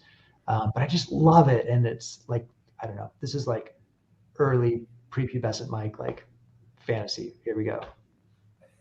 Fallen Angel, cutting the head off a dragon. Yes. Yeah, that's an amazing page. Yeah, and again, you were talking about earlier, sometimes you have to be resourceful, right? You just 100%. Send a few inquiries around. You never know what somebody may still have. But if you don't reach out, you'll never know. Shocked. Jamie had she was like, Greg has all of X, Y, and Z pages. And so we grabbed everything with Angela from issue 1 because we all love Angela in our group. And so we were able to use that as a group buy. We were able to drive the price down a little bit, and everyone wins in this. It was cool. We all picked pages, and I think that's again the beauty of our group. And this is, a lot of the pages from Angela went to a buddy of mine, Justin, who has arguably the best Tradmore collection on the planet. If you haven't seen his collection, it's insane. Dinesh mentioned Trad, and it's pretty spectacular. I was able to see Justin's collection firsthand in Portland, and it's wild. I can't wait till a year from now we do a follow-up interview and Bill, you're like, how's that group going? We're like, fuck them, we don't talk about them anymore. Get out of here. Never, man. We shared suits together. But it sounds like that just what you mentioned there. It's like you guys went in and were able to maybe you get 5-10% off because you're buying in volume, but you do it as a group, and it's a win for everybody and everybody. Yeah, I mean, I think that, and that's something that, again, if, as an individual collector, that's just impossible. You might not have even been able to afford one of the pieces, but you go in together and the opportunities widen. So I think that's cool. I think that's so cool. We did it with Fish. We did it with Marvel Spotlight 5. We've done it with Angela. We did it with, to some degree, Darkhawk. I mean, that was an amazing find, which we'll talk about in a bit. But I mean, that kind of stuff where you can leverage a group it's fantastic. And artists love it. I can take from the publishing side, artists love it. I get asked all the time from artists. I'll be telling them, they'll be like, someone just reached out about a piece of art I didn't even think that anyone cared about. it's just free money to them. You know, they're happy to say no if they don't want to do it, or if they want to hold it. They're not precious. Yeah. Right. Yep. Wow. So true. Well, so speaking of Darkhawk. Oh no, I blew it. Darkhawk, yes. Another one of those pieces where I got it and I was like, oh my God, what have I done? I'm the dumbest man on the planet. And I literally was telling Mike last week, I was like, what have I done? Why have no one cares about Darkhawk except for you and me, Mike. But yeah, looking at this cover, it's just childhood. It's total childhood. You know, it's the Hawk. It's Lord Hawk. Everyone in that era saw this book. It was on every wall in Wizard magazine, and I've read the story 100 times. But yeah, I tried to pull a Mike. I couldn't find any Darkhawk anywhere, and I just thought, on a whim, let me shoot Mike Manley an Instagram message, and he's super nice. We did a deal. I got the whole book, which is what it took to get. I really wanted the cover, but I was happy to get the whole book. It was a lot more money, but did it. And he was so cool about it. He was so nervous about the art in transit that he said to me, hey, if you'll split the ticket, it was like an extra $300 or $400. I'll send my brother out with the entire book, and he'll meet you in LA, and then he'll hang out with our third brother. He's been looking for an excuse to go out there anyway, and so he literally sent his brother to hand deliver the book to me, which is very sweet. So cool. Very cool. And yeah, it's Darkhawk. It's amazing. So 90s. Wow. And I never had this issue as a kid. Again, I'm seeing a pattern here. I know. But this is crazy because so many collectors were after this. Like, I'm telling you, even in the year and a half that I've been in this hobby, people were like, where is Darkhawk 1? No one knew. Yeah, since I put it up in CAF a couple of days ago, I've seen so many people reach out about it. It's really been stunning. And again, just makes you feel like less of an idiot. Yeah. Dude, well, I think, every time you feel like an idiot, Dinesh, you should just follow your heart and just do it, because clearly it's been a good decision. And the thing is, with comics and nostalgia, there's always people are going to gravitate to it. I mean, they're going to see it and they're going to be like, man, I wish I would have thought of that before you did. But I can say that I didn't read Darkhawk. I mean, the artwork's cool, but I don't know anything about it. But but I think but that makes sense. I like it. Right. For fun, Bill, or for anybody in the chat, just go on Facebook and do a search for Darkhawk. It's so funny. It's literally like one of the most posted about memeiest character. It's so good. People love Darkhawk. All right, I'm gonna make a note to do that after we're done. It's so funny. I love Darkhawk. The joke that we made about NFL Super Pro 1 today is really the Darkhawk is the character everyone makes fun of. It is. Which is why I was like, oh my God, it's like Snakes on a Plane. If I just bought Snakes on a Plane, I love it. But I bought the whole book. If I just bought the cover, I'd be like, okay. So good. The whole freaking I'm book. so glad you did. No, I am now very much so too. Yeah, it's the best, man. All right, I'm after the show. That's what I'm going to check out. All right, so here is a little different Gwenpool cover. Oh, Gwenpool. So she was. This started out as a joke, right? It was in Deadpool Secret Wars. They were like, who can we do in Deadpool costumes? And they did Gwen. So similar to Spider-Gwen, they did Gwen in a Deadpool costume. This cover was created by Ron Lim. This was the variant cover for Howard the Duck. And cool thing about Ron is he's I just love this guy. He lives in my neighborhood. I live in Northern California. He's from Northern California, went to school locally, has lived all his life here in the kind of the greater Sacramento area. And when I bought this page, my little girls got to go and meet Ron Lim, and they love drawing and sketching. And it's so sweet. My oldest daughter, Naya, actually brought Ron Lim a Miles drawing or something that she had made that morning and gave to him in exchange for this art. She thought she was trading art with Ron Lim, which was so funny. But so sweet. And Ron is the best guy. I bought several pieces from him, and total class act. He's got a wonderful family. Side note, if you're ever looking for Ron Lim art, his son's favorite character is the Incredible Hulk. So trade him some Hulk stuff for his son. That's the key to Ron Lim. Oh, you're giving away secrets tonight.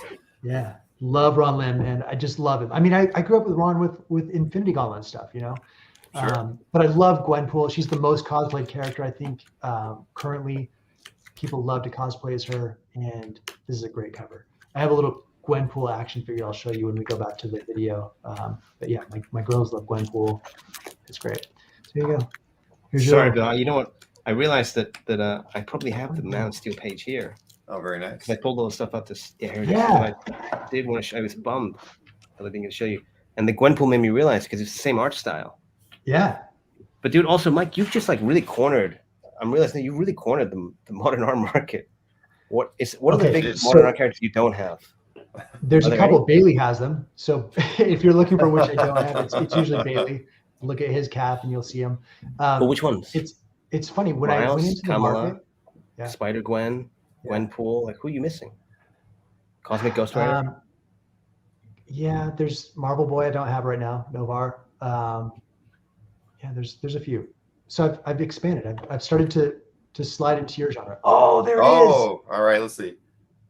Look at this. That is great. Wow. This one looks like it may be important. 1992. Holy smokes. Yeah, I know. Dated to the date. That's awesome. Unbelievable. That's crazy. Yeah, I'm interested since I have it up. Oh my gosh. What happened there? That's so old. The tape just broke off. Oh man. Amazing Beautiful. piece. Oh, but you should get a scan of that. That should go with the art. Yeah, I'm gonna scan it tonight. On CAF. It's got to be there. No, thank you. But no, that's. But these are little gifts, right? When you get the original art, Yeah. and then I love turning it up. The first thing I do is turn it over. What's back here? Yeah. I bought a Todd McFarlane page from like Spidey 312 or something, and I turned it over, and there was the most lovingly rendered Todd McFarlane-esque piece of shit, like just literally a piece of shit. I don't know why. It's just with flies and everything. Oh, he was bored, man. He was just doodling. He was on a conference call. He's on a Zoom. I scanned it and I sent it. Dunbeer's doing a McFarlane Spidey artist edition. I scanned it and sent it to him, and he's like, "There's no way. There's no way I will." It's not going to make it into the book. No.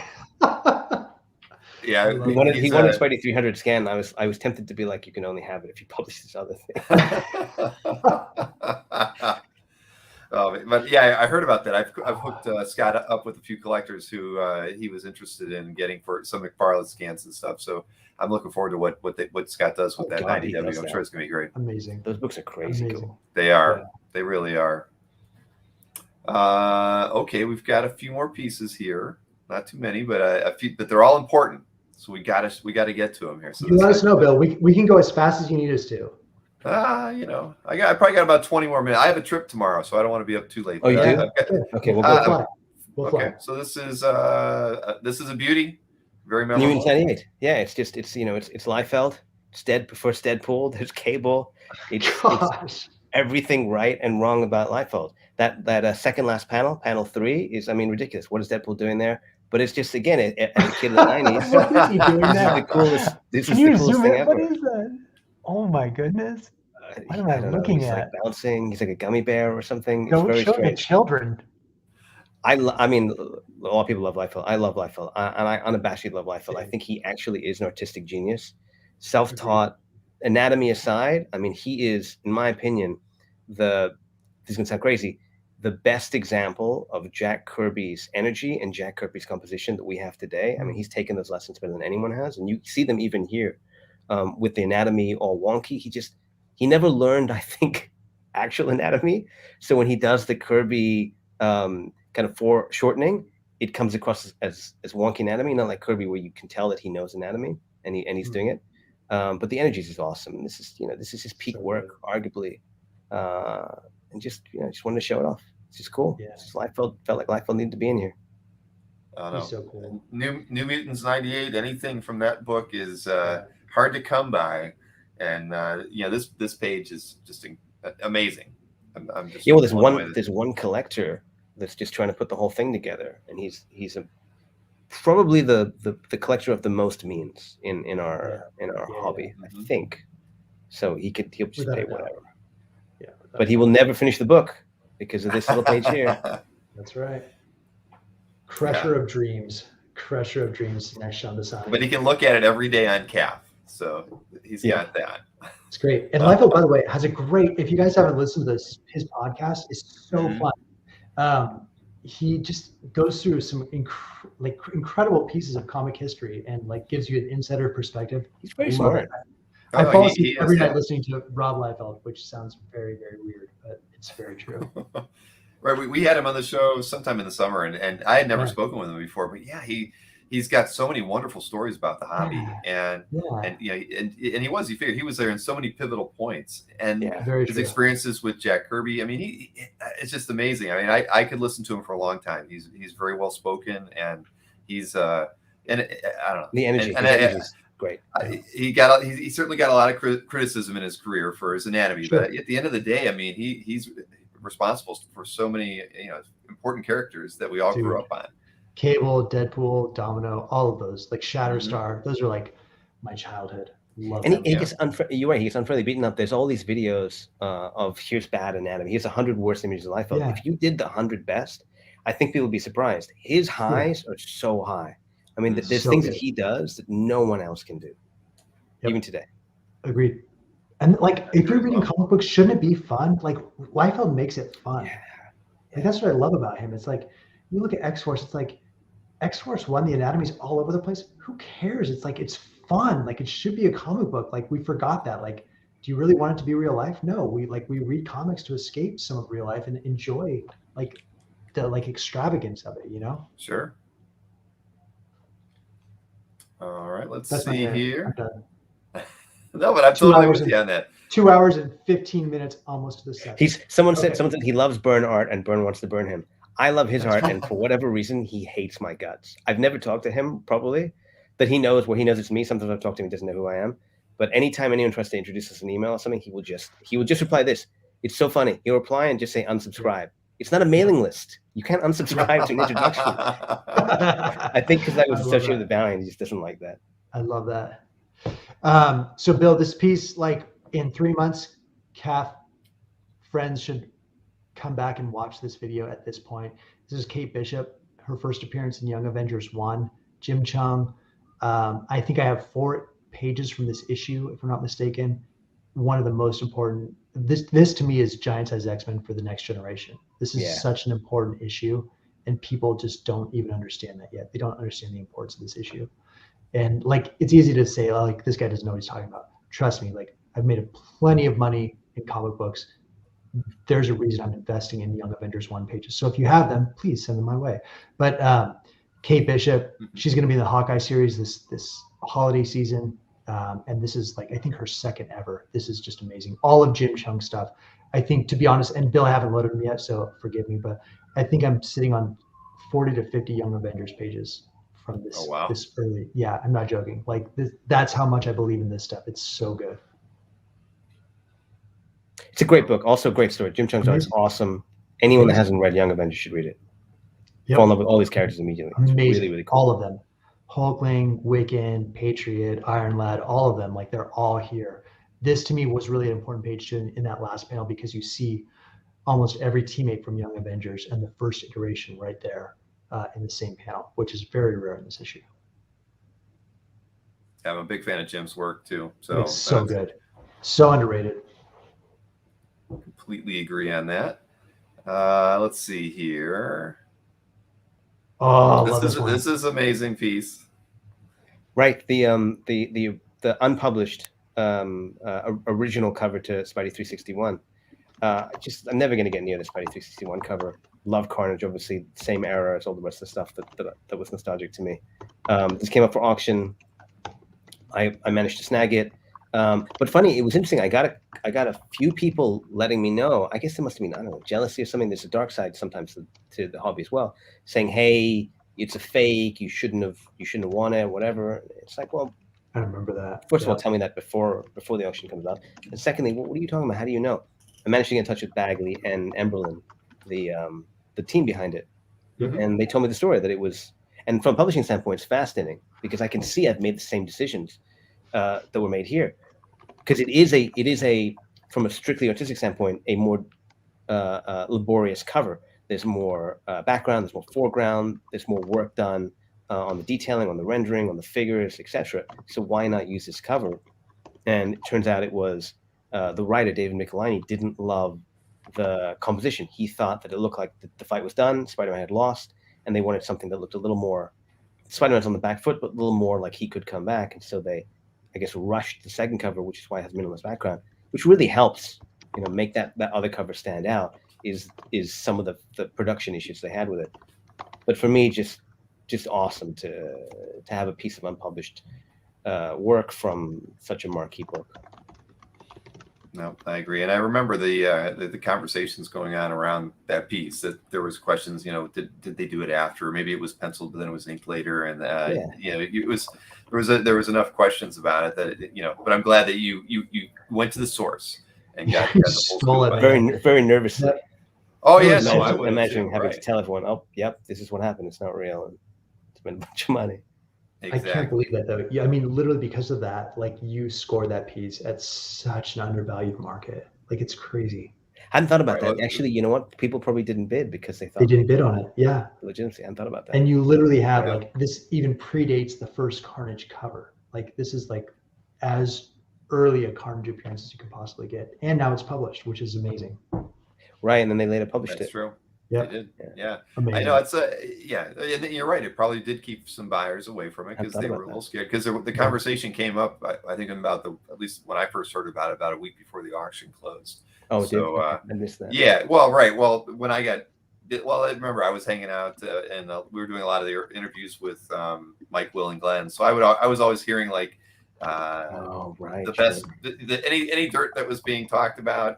I'd usually hear that in the green room before the show that we would do or after the show because we'd all just kind of hang around and talk. So it was something that had come up, not during the show, but it was but they mentioned it afterwards because they were asking Mike about it. Had you ever seen this piece? And Mike was I remember that. It looks kind of familiar. I can't remember exactly what was said, but that's right. Someone was telling me that was an interview with you. Okay, that's where it came from. Yeah, Mike brought it up. We did a recap. That was the first time we did a recap from the recap. Yeah, and it was talked about, and Mike said something like I can't remember if somebody did offer it to him, and he thought maybe it was that it was mentioned as a recreation or it was as an alt cover that was really never one. And so he wasn't really clear, but he wasn't the one that started the innuendo. They were trying to get Mike to be more kind of boisterous about it. Sure, and Mike was like, I didn't want to get anybody in any trouble. No, Emberlyn told me that he's done 3 or 4 recreations or alternate versions of the cover of the original cover, the published cover later on. So it's possible, because I was asking him, I said, I've heard that maybe this was a commission later, and he said, well, it could be some of the other ones look a little similar, but no, this is I remember this one. He told me it was burned into his heart because he likes it better, and then he had to scrap and rush production to do another one. But again, it was just in terms of philosophy. I had a number in mind. Maybe it was under market if there was no legitimacy concerns, but it was a number where even if it wasn't real, I would have been like, you know what, I'm just happy. I'm happy with it. Sure. I would have overpaid, but I'm happy. Oh, congratulations on that one.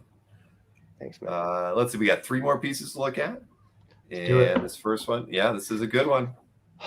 This one's I got this one just in time because Shang-Chi was such a big success in terms of the theatrical release. And I knew I wanted a Shang-Chi page, first appearance. This was a major splash. It's really interesting because this is also the first appearance of, this is the insinuation of Fu Manchu being his father. Obviously, they changed that in the MCU to make it a little bit easier with Mandarin, but this is the original, and it's just so cool. So you got Mandarin there, you got Shang-Chi in the top right, you got all of his little gangs.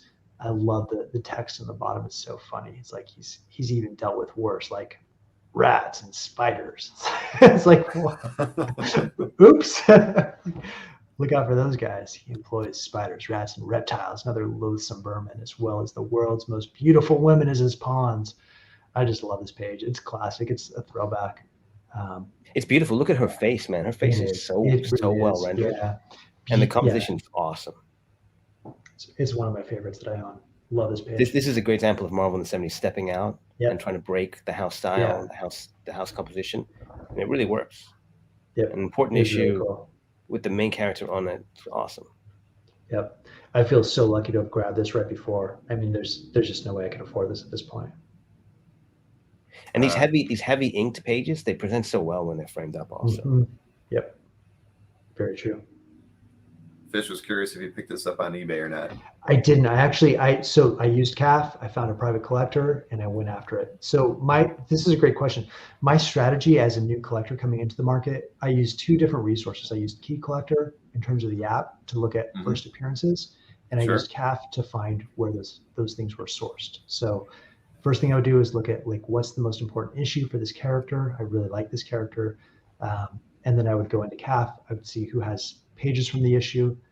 If CAF didn't have it, then I would start looking at reps. So I'd call Joe Damon, or I would look at other reps who maybe rep the artist, or reach out directly. Yeah, I have no shame. So in my day job, like I cold call a lot of businesses. I deal with pretty affluent people, and so like I have pretty thick skin, and so when people tell me to kick rocks, yeah, I don't care. Like it doesn't faze me. Like it doesn't change who I am. So, it's hard. Rejection's hard. For all of those people who have told me like, hey, it's not for sale, I told you, like, sorry, I'm still gonna ask you. But will you cosplay if you go to a show in 2022? I mean, Dinesh will tell you. I've cosplayed as Peter. Don't do Shang-Chi. That's not appropriate. I think I could go as Thor. Bill definitely has the Thor look going on, but I think I could go as Thor. I got the Thor helmet right over Dakin. there. I think Dakin. I thought about Dakin next time. With like the big old tattoos and the Wolverine claws. I've got the haircut for it. You can't see it because it's hidden in this beanie, but I think I could do Dakin. Bill, you should go with Marty McFly. Oh, that would be good. The scrapped Eric Stoltz version. That would be amazing. Get Mikey Halpern shoes he just bought. That's perfect for Bill. Get the Nikes with the Mad Watch. Shoes, yeah. Oh man. All right. Well, maybe I'll say maybe to that. Maybe. That's okay. Dude, a little red vest, little puffy red. So easy. I think I've actually got one in the closet over there, but I'm not putting it on for you guys tonight. Not at all. But if you're ever going to be at a show, maybe I'll do it. I'll do it. Yeah, you will. We're going to be at a lot of shows. Emerald City next in December. I will come to a show if you do it. I wanted to hold off till 2022, so I'm probably not going to go to Emerald City, but we'll see. It's pretty close. It's December. That's almost 2022. Right. I know. I just had this mental. No, be safe. It's better. Yeah. I mean, I'm foolish enough to be going to Vegas for 4 days. That's where I'm going tomorrow because it's a friend there who I haven't seen, and the guy who created CAF with me. He left the company about 4 years ago when we were kind of at a financial bad spot, and he's working for a pharmaceutical company now, doing all their programming and server work. But he's got a trade show there, and he asked me, "Hey, we haven't seen each other in a long time. You want to come out and hang out for a few days?" So that's exactly. I mean, he was employed by me long before we built CAF, so we've been friends for a long time, and just couldn't really get together since he decided to kind of move on. But really, I'm really looking forward to it because he really was. I mean, there would be no CAF without him. I mean, Maureen did all the heavy programming, but Chris did all of the design work, and he and I were the ones who really kind of plotted what was a gallery structure going to look like, and it's the same structure there today that we built early on. So, and it was all he and I coming up with everything. So yeah, very looking forward to that.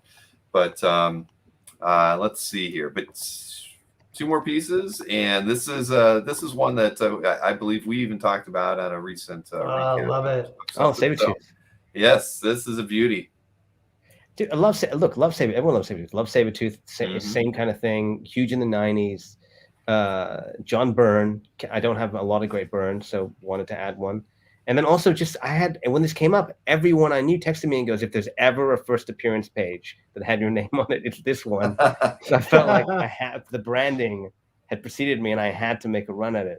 And I got very, very close to where I was going to tap out and was lucky enough to win. And was very pleasantly surprised to see the very next piece was a Byrne piece, awesome piece, but not a first appearance, and it went for more. So I feel pretty good about this one. But yeah, man, Sabertooth. Kind of a second-class citizen at Marvel right now, but I think he'll have his day again. Certainly has had his day in the past. I think he's in jail right now on Krakoa right now, but he's definitely coming back. He is just the perfect antithesis of Wolverine. And look at that costume design. It's both ridiculous and incredible at the same time.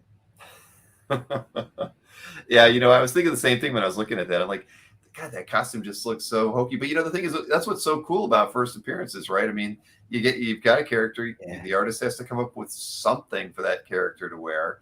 And yeah, even I thought it looked a little odd myself. It's almost it just doesn't make a whole lot of sense. Why would I really thing? Right, exactly. Mm-hmm. But yeah, they haven't crystallized yet, which is kind of cool. Right. Yeah. Right. I mean, you don't usually get it. I mean, look what Wolverine looked like, right? In first appearance. I mean, he did evolve. I mean, at the end of the day, his costume evolved. So you're not going to ever you can't get it right perfect. Well, I guess sometimes you can, but not every time is it going to be perfect the first time out. Yeah. Let's see. So this next piece is a little different, though. This is a deviation from everything I think that. Oh man, this was the Odd Duck. Such a great page, though. So it's funny, Bill. When I first came into comic art, I was looking at modern first appearances because they were undervalued, and I thought, what else is undervalued? And it was Star Wars first appearances, and this is the first appearance of Darth Revan. And Darth Revan is one of the most important Star Wars characters that's never appeared in like movie. He appeared in a great Star Wars video game called Amazing Knights of game. the Old Republic. Yeah, one of the best ever made. And it's so good that they're actually redoing the entire game to update it to today's standard. Yeah, it's coming out like in the next couple, I think the next 6 months or so.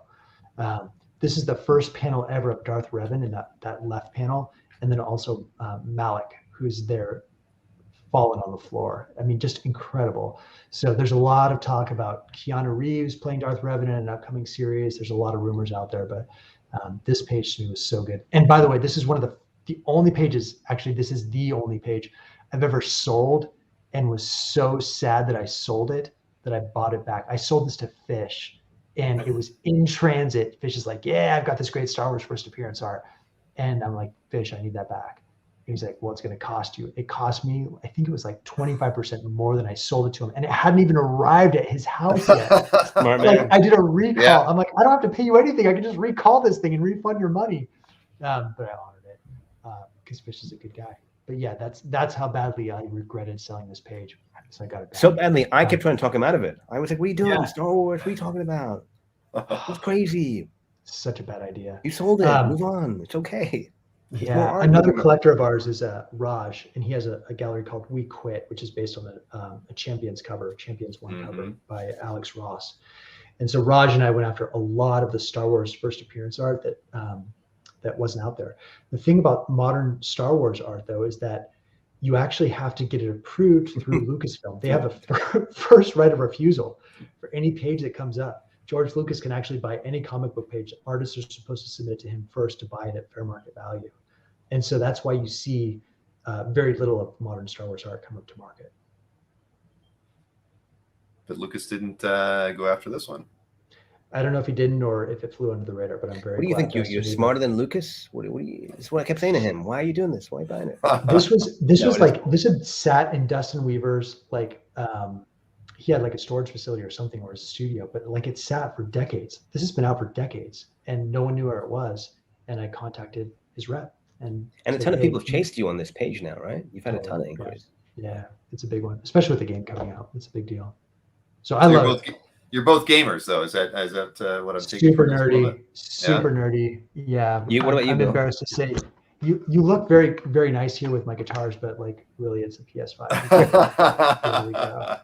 Right, the Guitar Hero guitars. They're not actual guitars. Exactly. Are you a gamer, Bill? I wish I had time to be. Certainly I did a lot of gaming in my early days. I participated in the first Red Annihilation Quake tournament. Whoa. Cool. Fancy. So I went to E3 and everything for that, and so sure. Wow. And I did a lot of modding. I mean, that's how I actually met Chris. I was doing mods for Unreal Tournament. And I love Unreal. That was what got me into gaming. Yeah, that and Duke Nukem, right? I mean, that was those were my first LAN party experiences, and so yeah. But I really enjoyed building. Before I got into web design, I liked doing mods for games and stuff because I think when I went to art school, I primarily did sculpture and I would consider it like performance art, but I like creating experiences for people. Yeah. And so I started doing modding of games as a way to, just create another experience. You love VR. Have you played much VR? We've got 3 Oculus here in the house. So yeah, that makes sense. So yeah, I don't get to play a lot with it. The kids do a lot more than I do, but I just had to have them, right? Because it's so much fun. And I feel, my kids are 16 and 18. They're both going to be going to, my one daughter started Full Sail University, which is a big gaming, university. So she's just started that in September. And we're probably going to end up moving down to Orlando just so we can kind of be closer to her because she starts full time there in January. So I'd like to be able to. I'm in Northeast Ohio. Yeah. Okay. Yeah. I mean, my mom still lives up here, but my wife's That's family is down in Florida, so now that the kids are wanting to go to school there as well. But so yeah, big gamer, and my kids, of course, they've always been big into gaming one way or another. My son has been a champion Pokemon player on the DS. Yes. He has been out of the country far more times than I have. They pay to fly him to. Really? He's been to Australia 4 or 5 times, and he's been to Berlin and London God. multiple Wow. times. Bill, you've got to Brazil. connect with Bailey. His son Powers is like a massive Pokemon player. Like Oh, he's yeah? such a good collector. Yeah. Well, there you go. Yes, that's right. Yeah. Yeah. So I mean, he may play cards. If he plays DS, then definitely, because Ashton has been playing for a long time, and so he ranks in usually like the top 4 in the United States. And Dang. so yeah, it's been great. When they were younger, I didn't get to travel with them, but my wife would always go to the different tournaments with them because they would give the parent a stipend when they were under 18. Yeah. So she got to go on a lot of these trips while I stayed home and worked on CAF. But yeah, very big gaming. Thank you for doing that. Yeah. How come there's not a lot of gaming or Pokemon art on CAF? You know what? Hard to find. You're right. There isn't a whole lot of it. I wish there was more. I mean, there's a lot of I don't know. I guess more along the lines of D&D and Magic the Gathering art. I mean, there's a lot of that on CAF, but gaming art, I don't know. I mean, I guess there's just not a lot out there. I've only trying to think of how much I bought a few pieces. I only have it, but nothing really great in terms of Pokemon art. Whenever I see it, I try to buy anything I can, but there just isn't a lot out there, unfortunately. Very underrated. So, yep. And then a lot of the other gaming art that you see that comes out that gets published nowadays is more often than not digital. At least that's stuff that I've seen. Yeah, so that's nothing true. that you'd want to be, that we would normally own.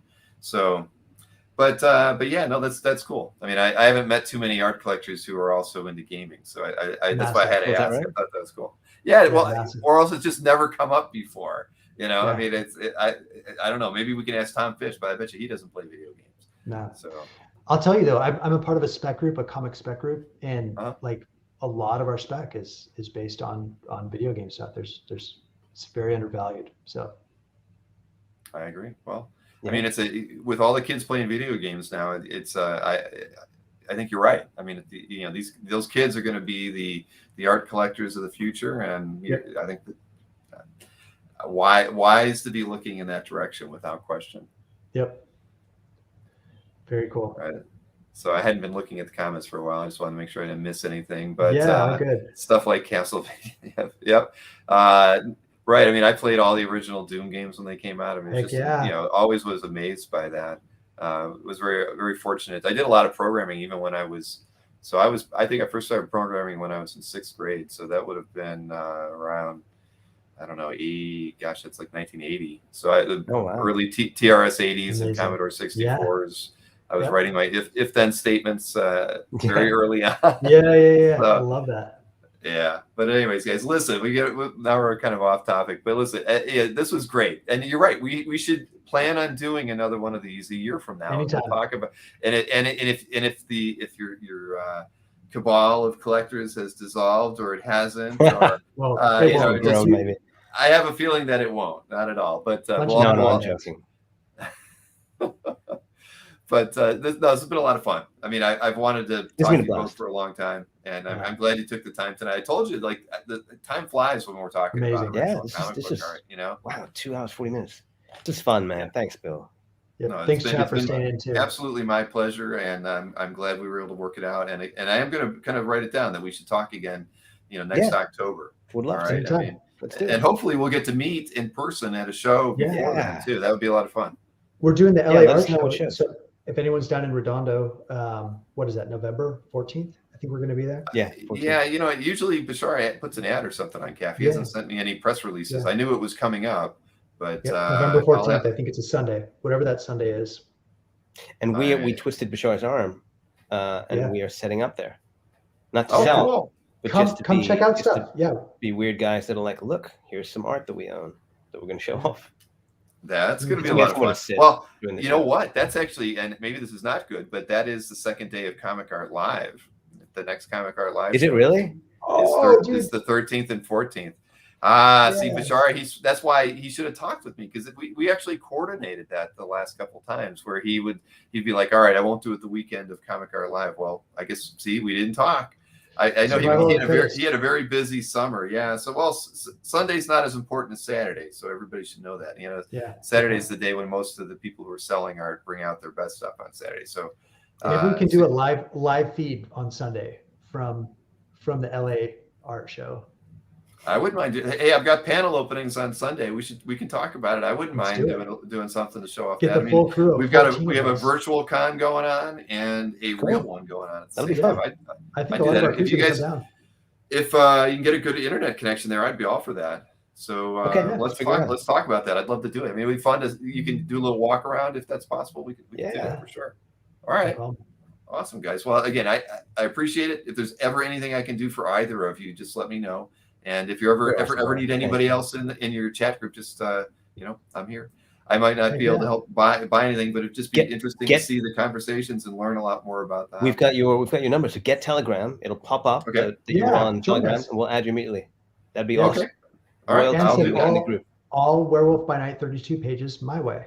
Don't worry about Dinesh. Don't worry about this guy. Like this guy. This guy. I remember that email you sent me. Look, I tried to work. You do.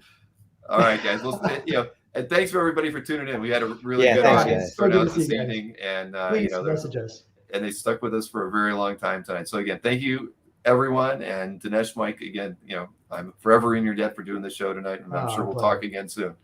Yeah. Talk soon.